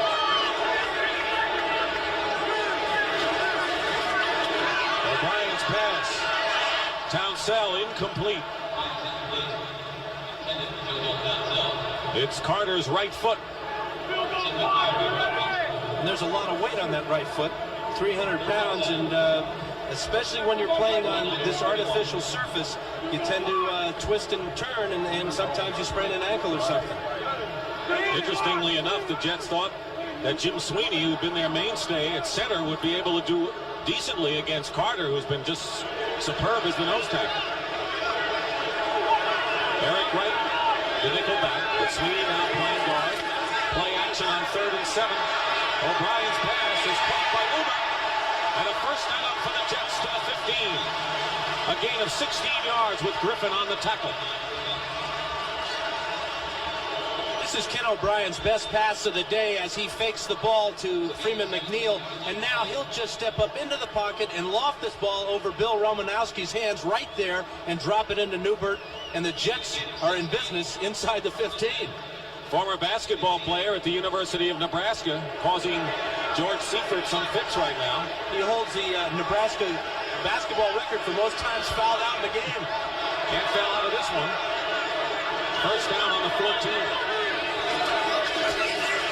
Roger Vick climbs his way inside the 10. Matt Millen makes the tackle. It'll be 2nd and short. Well, this new offensive line is going to open up a huge hole for Vick over the left side, and he's going to just plow right through it with some high knee action of his own.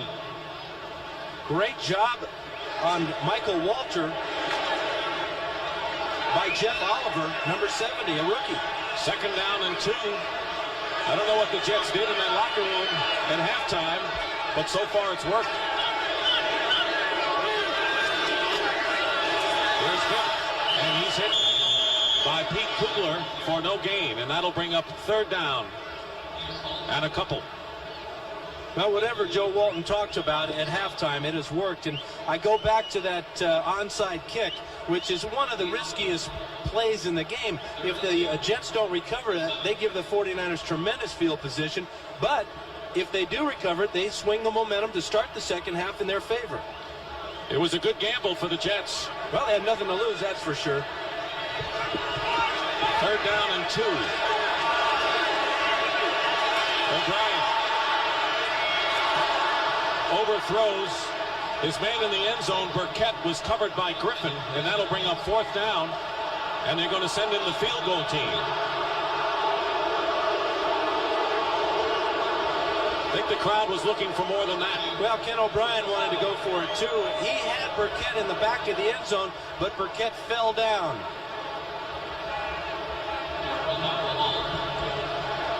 Walton talking to Wesley Walker about his pass route, wanting him to get open in the deep corner. That's where O'Brien wanted to go to begin with. 24-yard attempt by Pat Leahy. Prokop holding. And the kick is good. The crowd, bittersweet over that one. They wanted the Jets to go for the score, but they'll take 3 and trail 20-10. 49ers lead the Jets 20-10. 11:21 remaining in the 3rd quarter. Pat Leahy will kick off for the Jets. Think they'll try it again? I think the 49ers are suspicious. I would be. They have some of their defensive backs up front. Well, they've moved up their wedge up almost to the 40-yard line, where normally it's back to the 20. Terrence Flagler is deep. And Leahy kicks it deep. Flagler will run it out of his end zone. And gets hit, fumbles, and will make for the side.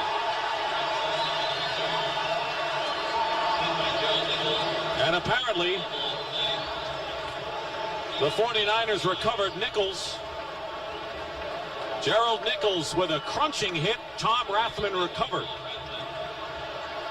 Well, the 49ers really dodged a bullet there with the recovery by Rathman, because that would have set the Jets up inside the 20, and momentum is definitely their favor. Big hit from Gerald Nichols. Meanwhile, Michael Carter has a sprained right foot. It's doubtful that he'll return. There's the foot. First down on the 18. Craig, penalty marker down. And Craig picks up about 3 yards. Scott Mercereau on the stop, and that penalty will go against the 49ers. Illegal motion, number 74. 5-yard penalty, first down. 49ers lead it 20-10. Steve Wallace, who's playing left tackle. Bubba Parris started the game. Steve Young started, went out with a sprained knee. Steve Bono threw a 45-yard touchdown pass to Jerry Rice. Young came back into the game. They've taken advantage of a turnover and 4 sacks. But the Jets are in this one, down 20-10.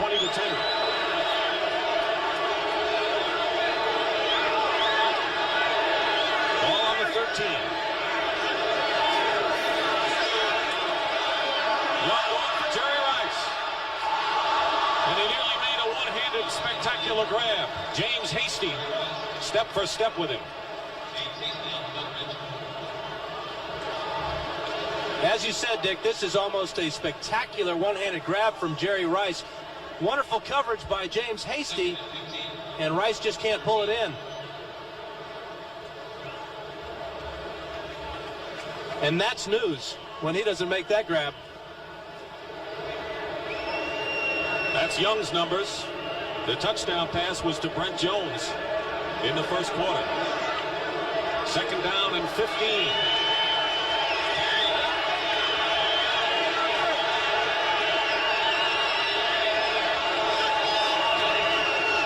Craig goes outside, and Craig will be about 5 yards or so short of first down territory. Tackle is by Dennis Byrd. You're seeing the leadership qualities of Roger Craig and that offensive line right now. 49ers have one of the most mobile offensive lines. Good athletes. They're not the biggest guys, but what they are is they move around well. They're getting out in front of Craig on those sweeps and really giving him some fine convoy action there. Extra wide receivers come in for the 49ers. They'll have 4 on 3rd and 6. Flagler is the lone back. Pressure on Young. Lageman is chasing him. And Young's going to have the first down. Pays for it, but appears to be all right. Kyle Clifton and Kerry Glenn combined. But it's a first down for the 49ers. If this doesn't tell you about Steve Young as a football player and a competitor, nothing else will. He's operating on a very sore and stiff right knee, and this guy is every bit the equal of Randall Cunningham as a running quarterback in this league. Look at the guts going for that first down. That was a 9-yard gain. When we asked him what it was like to suit up and not play each week prior to his chance, he said, I just said to myself, I'm going to play. I believed I was going to play. Here's Craig on first down. Got by one defender. Finally, James Hasty brings him down at the 36. Gain of 5.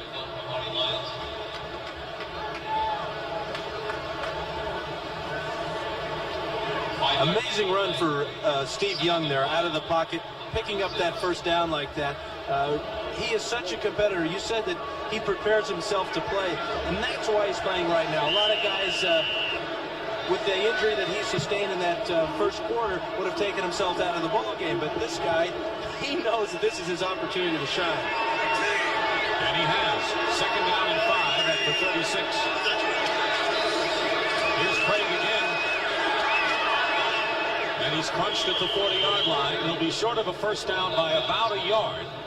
Bobby Humphrey and Alex Gordon on the stop. So it'll be 3rd and about 1.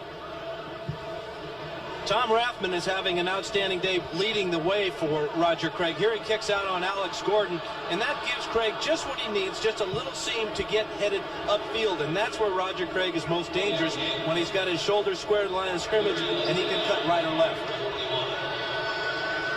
There's a defensive secondary of the 49ers. It's been a beleaguered bunch with injuries. Tim McKyer reinstated after going AWOL a couple of times, but Ronnie Lott did not suit up today with an ankle hurt. 3rd and 1, 2 tight ends, and Rathman dives. It's going to be close. Rathman was hit at the line and got close to first down yardage on his own.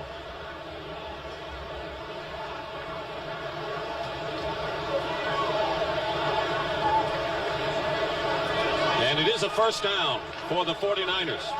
Jeff Lageman of the Jets really made a nice play there of getting in Rathman's face and not allowing him to get any push on the defense there, and he almost prevented the 49ers from getting that first down. Lageman is 6'5", top draft pick out of the University of Virginia. First down for the 49ers down their own 42. Young overthrows Roger Craig to bring up second down.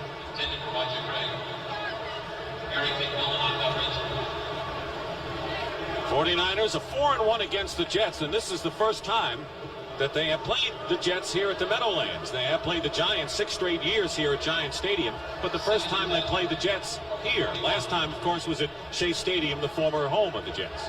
And you get the feeling that maybe perhaps this 49er ball club and those Giants may be meeting later in the year. Depends on whether it'll be here or Candlestick, though, in the playoffs. Giants practiced earlier today. They're playing Minnesota tomorrow night. Second and 10. Young has Brent Jones up the middle. And another first down into Jet territory. A gain of 14 with Eric McMillan and Troy Benson making the stop on the Burley Jones. Good job by Steve Young going to Brent Jones, who is blocking first and then releases on the delay pattern. Young wants to go outside first to Jerry Rice, but there is Jones on the delay and right in the zone there, and he picks up a first down. Brent Jones has caught a touchdown pass. Good patience, though, by Steve Young, reading the defense. First and 10 at the 45. Roger Craig gets a hole off the left side. It might have gotten more, but Marty Lyons slowed him up. Lyons might have saved an additional 10 yards. Well, somebody for the Jets has to come up with a big play here before the 49ers get down at least within field goal range and erase the Jets' 3 points that they scored earlier in this quarter. But the Jets defense have no answers right now for what the 49ers want to do. Niners have held the ball for 5 minutes on this drive. Winding down to 6 minutes to go in the third quarter. Second down and 3 on the Jets 38. Rice at the bottom of the screen. Play fake. And they go to Rice. He's got it. It'll be another 49ers first down inside the 25. A gain of 14, and it was Bobby Humphrey covering that time. Good play call there by Mike Holmgren, as again the 49ers tried the weak side play action pass, but instead of sending Jerry Rice on the post where he scored when Bono did it, they ran him on a deep out, and he was wide open against Bobby Humphrey. A good day thus far for Jerry Rice. Bo Jackson has had a big touchdown run in the Raiders-Washington battle. First down, San Francisco on the Jet 24. Craig goes outside, loses the ball out of bounds. He was hit by Eric McMillan, but it'll still be Niners ball. Brent Musburger has that Jackson run, I'll bet. Brent, Bo can. Bo can, and he does. Michael Carter leaving on crutches. They go to X-ray that foot. That would be a tremendous loss to the 49ers defense. He's the anchor there. Young on second down and 9. Plenty of time. Goes for Rice, who drops the ball on the goal line. Covered by McMillan. He had it in his hands. Actually, he never had it in his hands. He let the ball get all the way into his chest, and this isn't like Jerry Rice. He possesses tremendous hands, but watch as McMillan just reached out with his right hand and deflected that ball off of Rice's chest. We're at Giant Stadium in East Rutherford, New Jersey. Dick Stockton and Dan Fouts. 4:35 remaining in the third quarter. The 49ers lead the Jets 20-10. And trying to add to their lead. They have a third down and 9. Mike Wilson becomes the third wide receiver. Pressure on Young. Young's pass tipped away. And it's Terry Glenn on the defensive play intended for Mike Wilson, and that'll bring up fourth down. The Jet defense came up with a couple of big plays there. 2 by Eric McMillan. One was the forced fumble on Roger Craig. Then he deflected the pass out of Rice's hands. And here Terry Glenn comes up with a big one. So the Jet defense isn't quitting. Mike Cofer will try a 40-yard field goal with Barry Heldon holding. Cofer is 2 for 2, and now perfect 3 for 3 on the day with a 40-yard field goal. So the Jets now have a bigger hurdle. It's 23-10 San Francisco. Mike Cofer has kicked 3 field goals for the 49ers today, and they lead 23-13. 4:26 to go. There's the play and the drive, nearly 7 minutes. They have had several long drives today for the 49ers. Well, the Jet defense has had trouble stopping them. You got to give them credit there. They kept them out of the end zone at least. You see the football there, and if you look closely, that's that old commissioner there's name on there. What's his name? Rozelle, was that his name? Talked to Tagliabue about that before the ball game started. He said he's got to do something about that. Got to get that pen out. It'll be down for a touchback by Philip Epps. Well, next Saturday, we've got an outstanding battle, a Big 8 battle between 2 undefeated teams, both nationally ranked 4th and 3rd respectively. Nebraska and Colorado. You said Steve Young could run as well as Randall Cunningham. There may be a guy in the college ranks who could run as well. Well, Nebraska's Jerry Godowski. He threw for 2 touchdowns yesterday in their big win over Iowa State, but he ran for 4 more. Anyway, it'll be Nebraska 8-0 against Colorado. They beat Oklahoma yesterday, next Saturday. 1st and 10 on the 20-yard line. Freeman McNeil goes in motion. Ken O'Brien's pass is caught by Wesley Walker.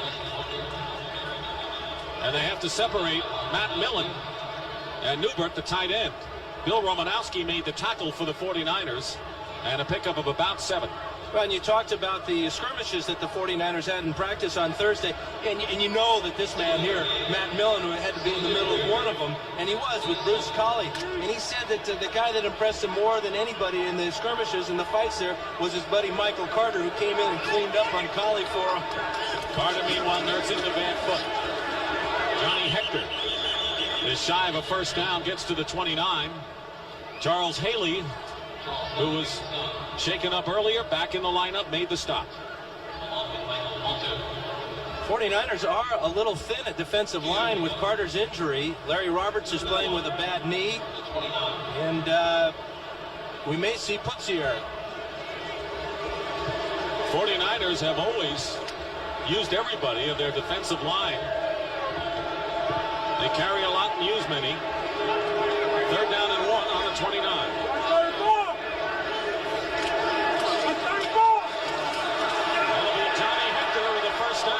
Romanowski hits him hard to the turf, but not before Hector has a first down to the 37-yard line. Nice job by Hector of picking the hole and getting upfield and getting this first down, but watch Romanowski at the very end of it. This is what you might call a big hit. Blindside, oh, and he hit him with his helmet right on Hector's jaw. That'll rattle the molars. Hector is 54 yards. By the way, Jeff Fuller, good news, walking, will go home next week. Not totally decided on any nerve damage to his arm, but it's good news. O'Brien completes the pass on 1st and 10 to Wesley Walker. And right now, for a report on the Eagles-Broncos game, Brent Musburger in New York. Brent? Well, Dick, a bit of a surprise at the way the Philadelphia Eagles are handling Denver. Randall Cunningham had been in a slump for the last couple of weeks, and Jimmy Giles with a great effort here. Does he get in the end zone? They give it to him. 21-7 now is the count. Let's go back to Dick. Thank you, Brent. Of course, that puts pressure on the Giants, who have a big one with the Vikings coming up. Right here, it's 2nd and 5, Jets on their own 43. On the counter, here's Freeman McNeil diving for the first down to midfield. Kevin Fagan on the stop. And that rearranged offensive line of the Jets is doing a nice job. The right side there, open a nice hole for McNeil. And the Jets have felt that they're more effective alternating the running backs because McNeil and the others have been trying to create too much on their own. Well, when you have an offensive line that is not performing very well, your running backs almost take the responsibility on their shoulders to make something happen. Unfortunately, the Jets have 2 outstanding guys back there in Freeman McNeil and Johnny Hector, and when they alternate, they both keep each other fresh. First down on the Niners 49. And O'Brien chased out. And he completes the pass to Roger Vick out of the backfield. Gain of just a couple. Matt Millen was there on the stop. Under a minute remaining in the third quarter. The 49ers lead the Jets 23-10. Johnny Hector coming back in the game, and that's a good sign. He really took a big hit from Romanowski, but that's a good sign, him back in the lineup. Freeman McNeil leaves the game. He had been struggling in a big way in the last month.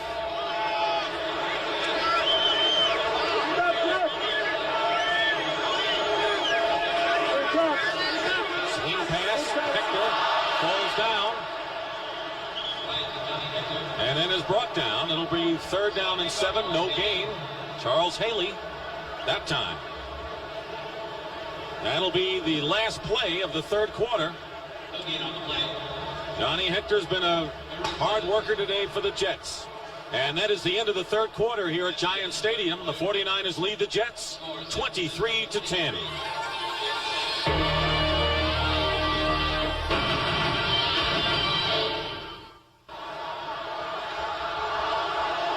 Wesley Walls shows the signs of battle as we start the fourth quarter here at Giant Stadium. 49ers lead the Jets 23-10. 3rd down and 7 out of the shotgun. Haley comes in almost unmolested. In fact, he was unmolested with help from Larry Roberts. Pierce Holt also in on there. In any event, it'll be the 5th sack of the game for the 49ers. And they'll punt. Well, Haley's outside here. He's working against Dan Alexander, who's normally a guard. He's playing tackle here, and he's not used to this type of speed as Haley just blows by him, and O'Brien doesn't have a chance. It was Holt and Haley. Haley has 2.5 sacks today, and Joe Prokop will kick. John Taylor is deep for the 49ers. High kick and a fair catch called for by Taylor. At the 19-yard line. 39-yard kick by Joe Prokop.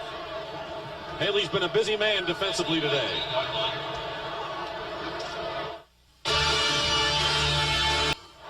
Paul Tagliabue is the guest live on the NFL Today.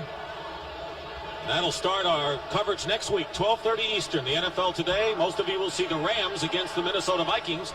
Rams trying to break a 3-game losing streak, and then the Giants in a division battle against the Phoenix Cardinals. That's next Sunday on CBS Sports. Well, you know, the fans just wanted a good game here today. Well, they also want a little entertainment. Looks like they're entertaining themselves a little bit. Weird-looking pumpkin. On 1st and 10, Roger Craig.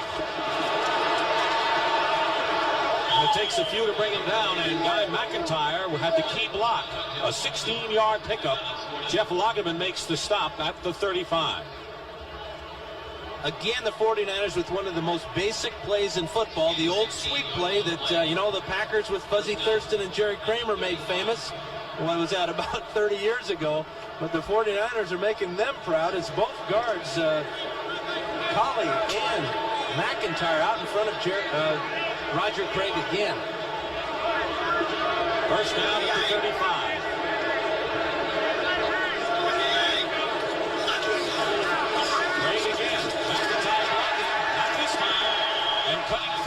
Jeff Lageman. Right now for an NFL Today update. Let's check in with Brent Musburger again. Brent? I think we've got a good one brewing out in Denver. Still in the third quarter. Watch this catch by Vance Johnson from John Elway. Touchdown Broncos, back to within 7. So let's keep an eye on this one, and we'll send you back to Dick. All right, Brent. Philadelphia, Denver, and a Donnybrook. Meanwhile here, a loss of 6 yards that time on Craig. And it'll be 2nd and 16. John Booty, an extra back for the Jets. They have 5 out there.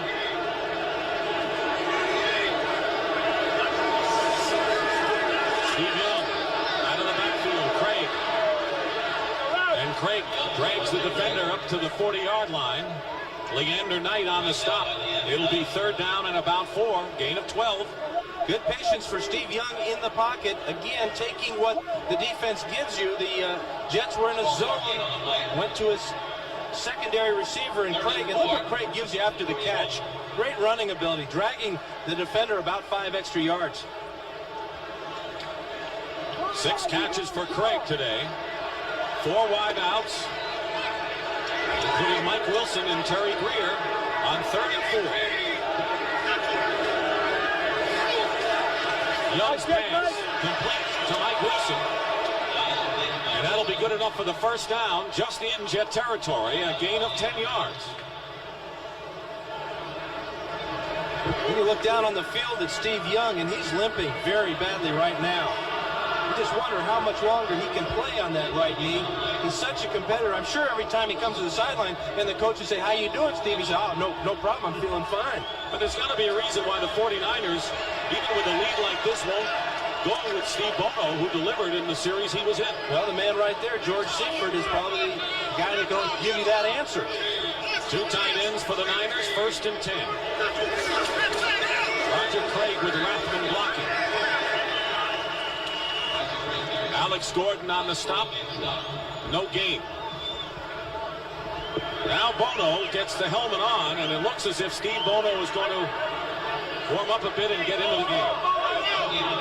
Now they're not even going to give him a chance to get loose. Hey, Bono, get up here. You're in the ball game. So Young apparently is hurting, and I don't think Steve wanted to come out. No way. Absolutely no way. This guy loves to play the game. I mean, he plays the game even when he's not in there, at least mentally. He's very disappointed, but he is in pain, and it's important for him to get out of that ball game. He looked like a starting pitcher, unhappy to see the manager come out of the dugout. Got the hook. 2nd and 10 with Bono. And the pass thrown between Brent Jones and Roger Craig. And that'll be 3rd down. Well, what do you expect? He didn't get a chance to warm up.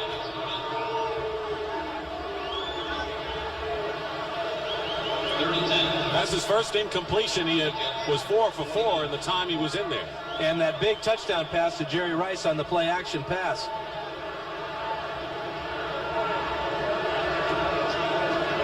This is a difficult situation for a quarterback with not a whole lot of experience like Steve Bono. This is a 3rd and 10, and the Jets have come in with their nickel defenses. Last time they were in this situation, they blitzed him, and he had to dump it off to Roger Craig. 3rd down and 10 on the 49 of the Jets. And even a Rathman stopped for no gain.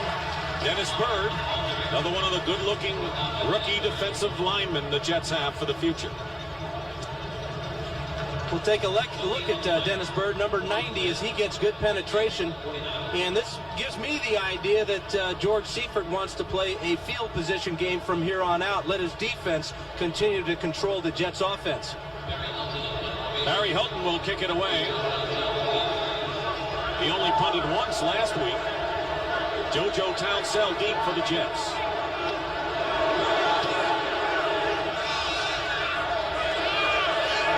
And Townsell will let it roll into the end zone for a touchback.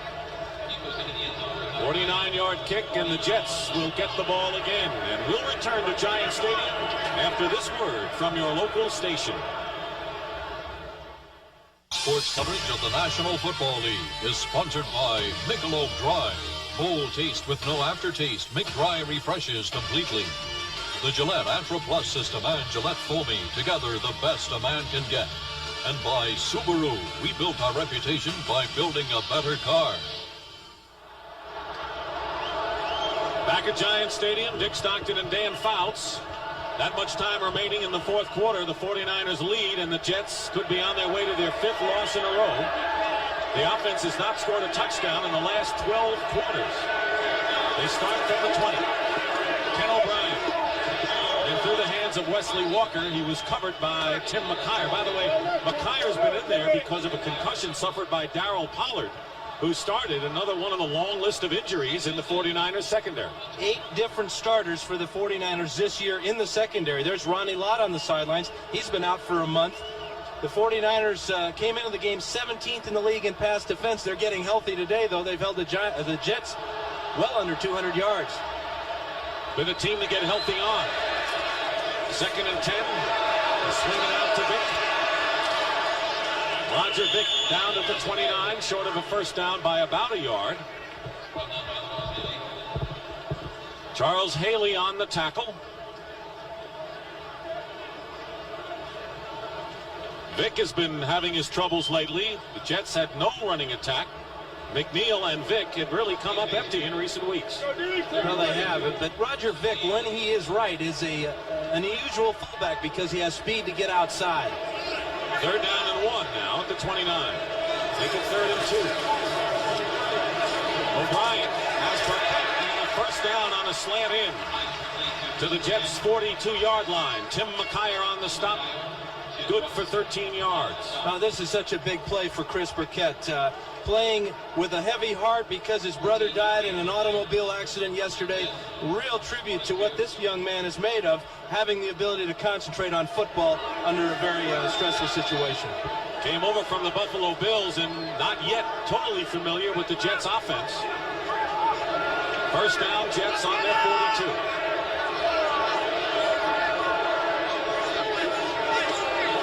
Play fake. O'Brien chased by Stubbs. Penalty marker down as Burkett was downfield and covered by Johnny Jackson.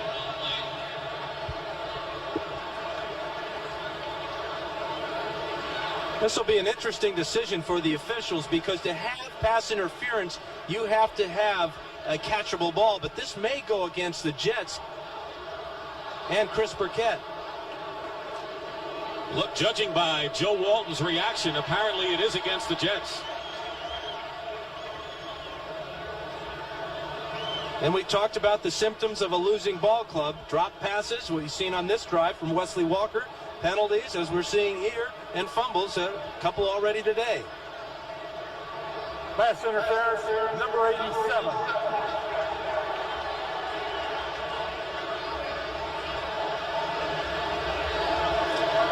Joe Walton has taken the heat in a big way. The New York press and the fans have come down hard on him, and the Jet management has backed him, as you saw at halftime on the NFL today. They're sticking with him, and his contract runs through 1991. Well, and taking the heat for his players is a real class thing that Joe Walton's doing. What that does is that focuses all the problems on him personally, and it doesn't allow for different fractions to happen in his ball club. Not a lot of finger pointing going on there. They're all being pointed at Joe Walton. First down and 20 on the 32 of the Jets. And Stubbs gets the sack. That'll be the 6th of the game. 6 sacks for the 49ers and a loss of 11. Well, the Jets came in allowing 26, which is 2nd in the league, and they're probably going to lead the league in allowing sacks after today. Number 6, as you said, Dick, and Ken O'Brien is just not having any time to throw. And again, the Jets are marching backwards. 8:32 remaining in the 4th quarter. It'll be 2nd down and 31. Maybe they can get one of those penalty plays again. And a quick opener to Johnny Hector. And Hector rambles it out to the 35-yard line. And a gain of 14 yards. Jackson and Griffin in the secondary brought him down and ruffled his jersey a bit in the process. They got about half of it back with that draw play. Nice job by Johnny Hector getting up the field. But again, the Jets are in a tough passing situation, 3rd and about 15. Freeman McNeil returns to the lineup as Hector gets fixed up. 3rd down and 16.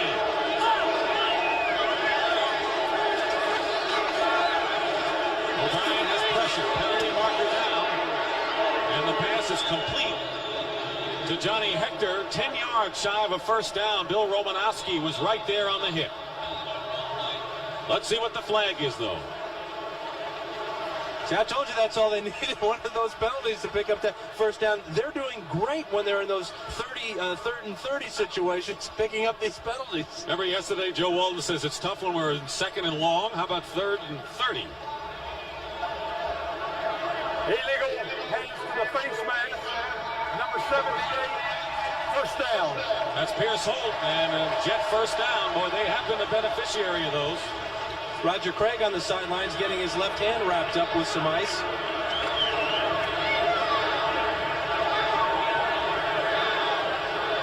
'49ers cannot afford to lose that man. Carter already went in for x-rays on his foot. Steve Young had to come out after spraining his knee. Now Craig with a bad hand. 1st and 10. On the 40-man of the Jets. O'Brien's pass was intended for Townsell and was short, and O'Brien took another hit. He's had a long afternoon, and in fact, it's already gone into evening. Taking quite a beating in the pocket. But this is what he gets paid all that money for. Standing in there, and then it's Fagan and Haley. 2 guys have been in there all day on him. But O'Brien has had a number of injuries. He broke his toe in preseason. He's got tendonitis in that throwing shoulder. 49ers aren't treating him well. He's an ex-49er fan when he was growing up. Freeman McNeil picks up just 3. Pierce hold on to stop. 3rd and long. What did O'Brien tell us? He was a fan of the 49ers when Jim Plunkett was the quarterback. And not many people remember that. Plunkett was the quarterback for the 49ers. It was up to Al Davis and the Raiders to resurrect Plunkett's career. Got him in the Super Bowl. What a great competitor. In fact, when I was a kid, Jim Plunkett was my idol, too. I mean, he's 4 years older than me, though. I thought your idol may be Dan Marino. 3rd down and 7. And the shotgun. Here comes Haley. It's a field day for the 49ers defensive line. And 3.5 sacks for Charles Haley. 7 in the game for San Francisco and a loss of 9. Well, this offensive line was doing a good job as far as the run's concerned, but there's just no way that Dan Alexander, a 13-year veteran, can play tackle and keep up with Charles Haley. Here they are on the outside here. Haley again with that outstanding speed, and Alexander didn't even lay a glove on him. The crowd has seen enough. Some of them, many remain. It is 4th down, and Joe Prokop will kick. Fine kick by Prokop sends Taylor back inside his 20. And he'll go out of bounds at the 26. 6:27 to go in the 49ers. And the Jet fans came prepared. Not only has it been a field day for the 49ers defense with 7 sacks, 376 total yards. Roger Craig has 163 of them. 23-10, the 49ers lead the Jets, 6:27 to go, and you wonder what the Jets can do now, trailing 23-10, as you said, best, going backward every time they have a chance with the ball. Well, their offense, because of the injuries and because of the way they've been playing without a whole lot of emotion or leadership, has gone absolutely nowhere. They've got to be able to turn this around somewhere. They tried in the second half when they had that onside kick. That helped them for 3 points, but 3 points just won't get it. 49ers came in with only 13 sacks. They have 7 of them today. 1st and 10, Steve Young is back in the quarterback, and Roger breaks it down and carries out to the 46. A big gain of 20. Well, you got to wonder about Steve Young's power of persuasion. He obviously got to George Seifert, said he was okay, and he wants to play some more. But whether that's a wise move with 6 minutes to go and a 13-point lead, I'm not sure.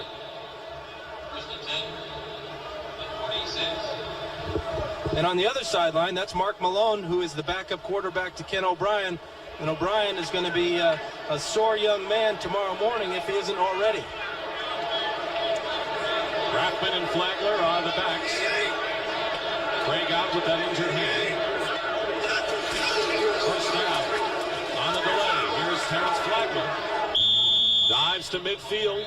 Right now for another update, let's check in with Brent Musburger on the late game. Brent? Well, Dick, here's a check on that game out of Denver, and the Broncos grow even closer on the scoreboard. Randall Cunningham turns it over, but the Broncos can't get a touchdown. Look where they were, inside the 5. They kicked the field goal, 21-17 now. They've gone to the 4th, and we send you back to Dick. You know, and having played in Denver about 15 years, the Broncos are tough in that fourth quarter because of that altitude. The Eagles aren't used to playing in that rare air. That game tightening up, 21-17. Right here at 2nd and 6 for the 49ers, midfield. Steve Young to Flagler. Spins away from a tackler and gets close to first down yardage, short by about a yard. Flagler's another one of those guys that at the beginning of the year wanted to get more involved in the offense. That's one thing that Seifert wanted to do starting this season, was to take it easy on Roger Craig, not have him be the main guy every Sunday. And Flagler got a few chances. He's had outstanding preseasons the last couple of years, and now he's getting a great opportunity to show what he can do in the regular season. He's one of those players who has a lot of talent that has to sit on the sidelines and be an understudy. 3rd and 2. Steve Young. And the clock was running down, as you saw, and avoided a delay of game penalty. Timeout.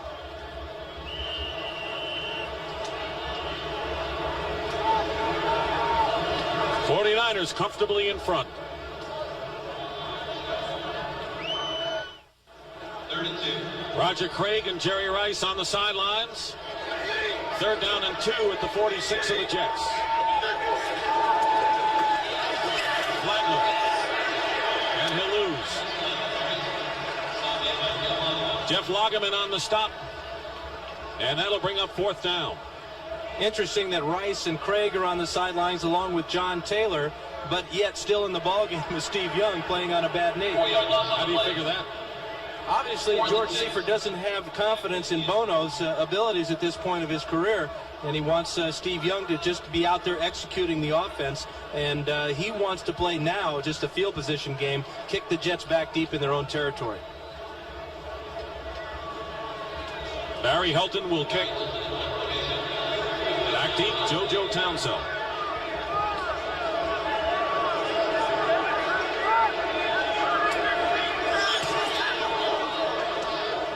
Fair catch called by Townsend, and he makes the play at about the 12-yard line.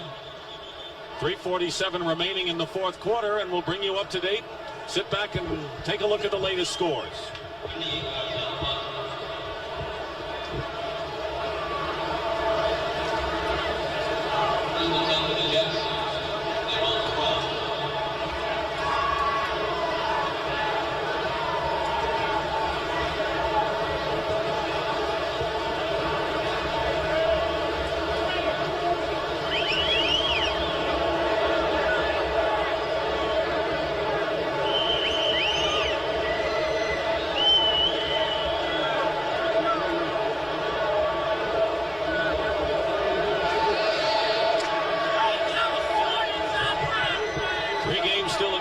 We're watching the Eagles and the Broncos. 1st and 10 at the 12.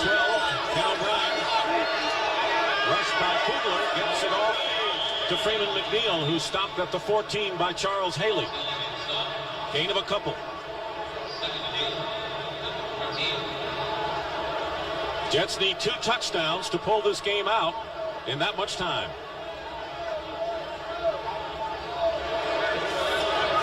O'Brien has Burkett. It'll be a 1st down at the 27-yard line. Don Griffin rides Burkett out of bounds. Gain of 13. Harris Barton and Jesse Sapolo on the sidelines. He didn't say hi, Dan, did he? Probably hi, Dad, huh? Looks like a young Rodney Dangerfield, doesn't he? His uncle, who was a former sports writer in the New York area, Barney Kremenko, who covered the New York baseball Giants for years. Native of Brooklyn, 1st down. Big hole for Johnny Hector. Hector brings it out to the 34-yard line. We'll check the attendance on the no-shows today. 62,805 is the attendance. O'Brien avoided the sack, but he had a man in Hector, and it'll be 3rd down. Good job by the 49ers of sniffing out that screen to Hector, O'Brien just doesn't have any time in the pocket to go to anybody but his primary receiver. All day long, the 49ers have been hounding him, and that play was no different. Daniel Stubbs is in for Haley, who leaves the game. He had 3.5 sacks today. 3rd down and 3 for the Jets on their 34.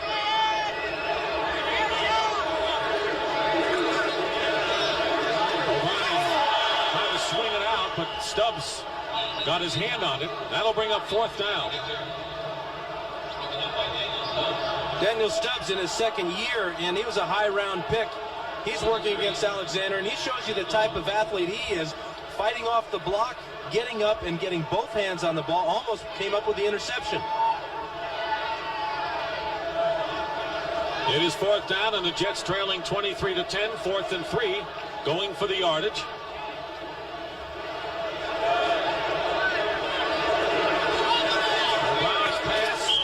Townsell, and that will be sufficient for the 1st down. McKyer, fine catch by JoJo. The Jets will hurry to the line of scrimmage. They don't have any time to waste.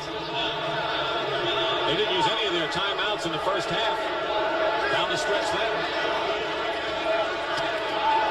And O'Brien's pass is batted down by Haley, who's back in the game. 2nd down. This is a type of game for defensive linemen that they're going to meet a lot of their incentive clauses in their contracts. Sacks and hurries and all those types of things. Passes, defense, interceptions. All these types of things. Charlie Haley is he's having one of those all-pro type of days and making some money doing it. They're meeting their incentives all in one game. You're right.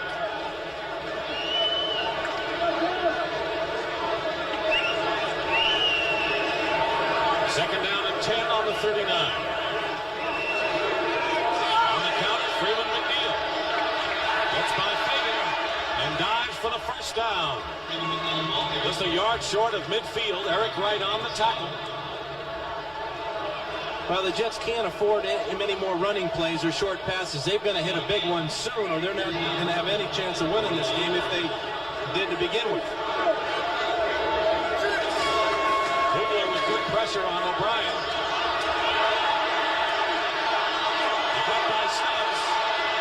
And the pass is caught short of a 1st down by a yard. Keith Newbert on the reception, and the 2-minute warning is here with 1:57 showing on the clock. O'Brien avoided a sack and completed the pass, and we'll be back. Well, tonight on CBS begins with 60 Minutes. He's the kind of reporter who tells it like it is. In New York? No, in Moscow, and that's not easy. 60 Minutes tonight on CBS, followed by Murder, She Wrote, and the CBS Sunday movie, The Lady Forgets.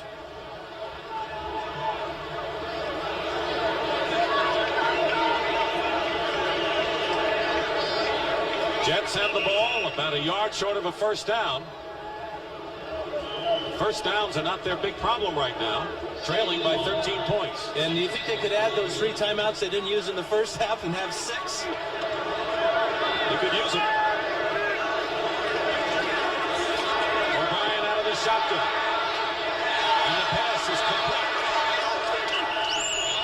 Keith Newbert and a gain of 11. Hurry up again, and the clock runs. Now the 49er is down on the field, and we will have a timeout. An official's timeout call. Looked like Keena Turner on the turf. Jets have a 1st down on the Niners 32. 3 wide receivers. And I think the Jets are going to be called for illegal procedure. False start, number 53, 5 yards. Jim Sweeney. Here's Keena Turner. What a tough day it is for the 49ers. Could be a bittersweet victory if they hold on. Well, with Turner getting hurt, we've seen Michael Carter go down. Charles Haley has been in and out of the lineup. Steve Young has been in and out of the lineup. Ronnie Lott still hasn't played in a month. Joe Montana's hurting. So, yeah, they got a lot of problems here with the 49ers as far as health is concerned. 1st down and 15.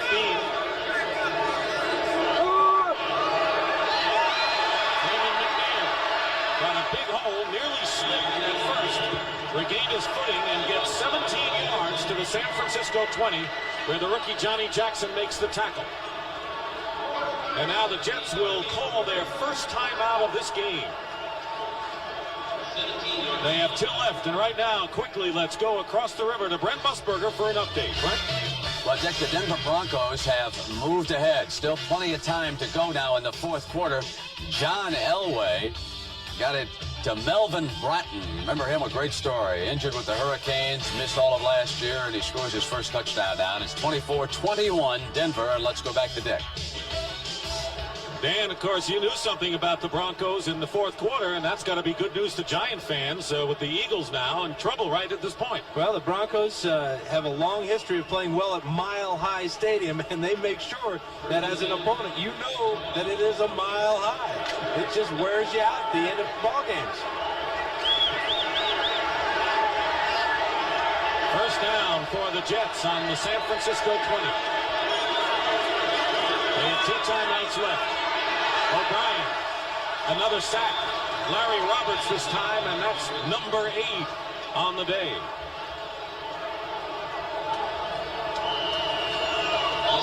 They lost 8 yards on that one.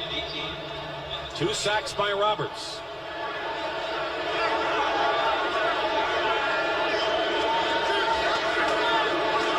Pressure again on O'Brien, and down he goes for number 9. And there is no keeping the 49er defensive line out. Kevin Fagan picks up that one. That's his second. And O'Brien has been sacked probably more than any other quarterback in his career. He's only played 7 years, and he's already been sacked 200 times. And you just wonder how long a guy can physically hold up to it. Not only is he getting sacked a lot, he's getting knocked down after almost every time he throws. The Jets use another timeout. Here are the scores again.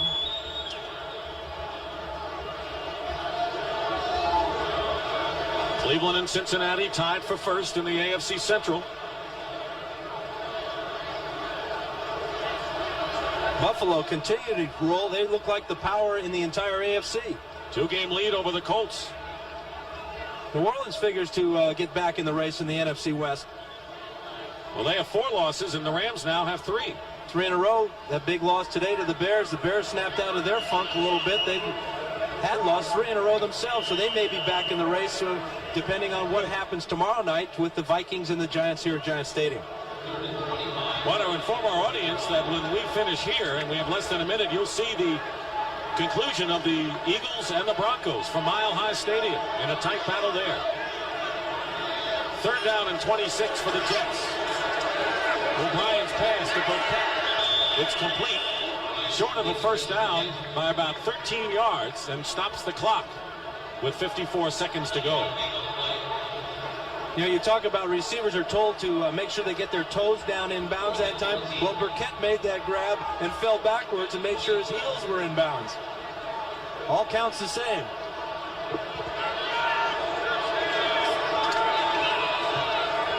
Dave Cadigan replaced by Jeff Oliver in the offensive line. 4th down and 14. O'Brien to Hector. And he's short. He almost made it. Chip Brooks tripped him up. Johnny Hector was about 5 yards shy of getting first down yardage. And the Jets will turn it over to the 49ers.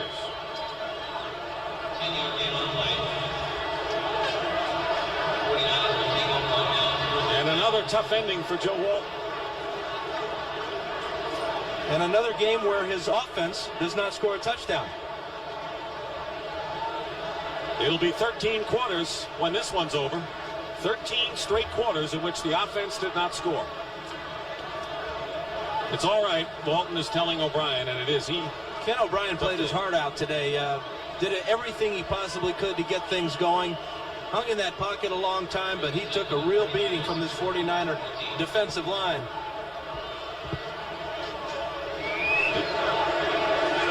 Just going to run out the clock.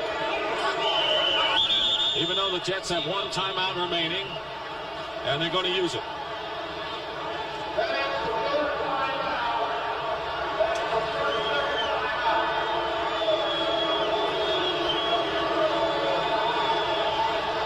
So the Jets are out of timeouts. The NFC West with the 49ers in control, leading 23-10, and the Jets out of timeouts will open up a 2-game lead over the Rams, who lost their 3rd in a row. The Saints, with a win today, are now a game behind the Rams and 3 behind, with Atlanta bringing up the rear. 49ers 4 wins in a row since they last lost, and that loss, of course, was to the Rams in Candlestick Park. And 6 of their remaining 8 games will be played at home. And now, is that good news or bad news, huh? Best road team, obviously in the 80s, maybe the best road team of all time. You may be right, and the defending champs will chalk up another one. Well, the Jets played better today than they did against Buffalo. Small consolation. Bottom line is a loss. 1-7.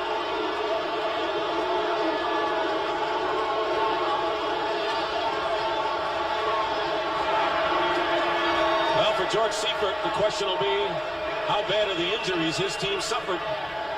2 weeks in a row now, they've had a lot of injuries. So the 49ers have defeated the Jets 23-10. For Dan Fouts, Dick Stockton saying so long. We're going to send you to New York now. And Brent Musburger.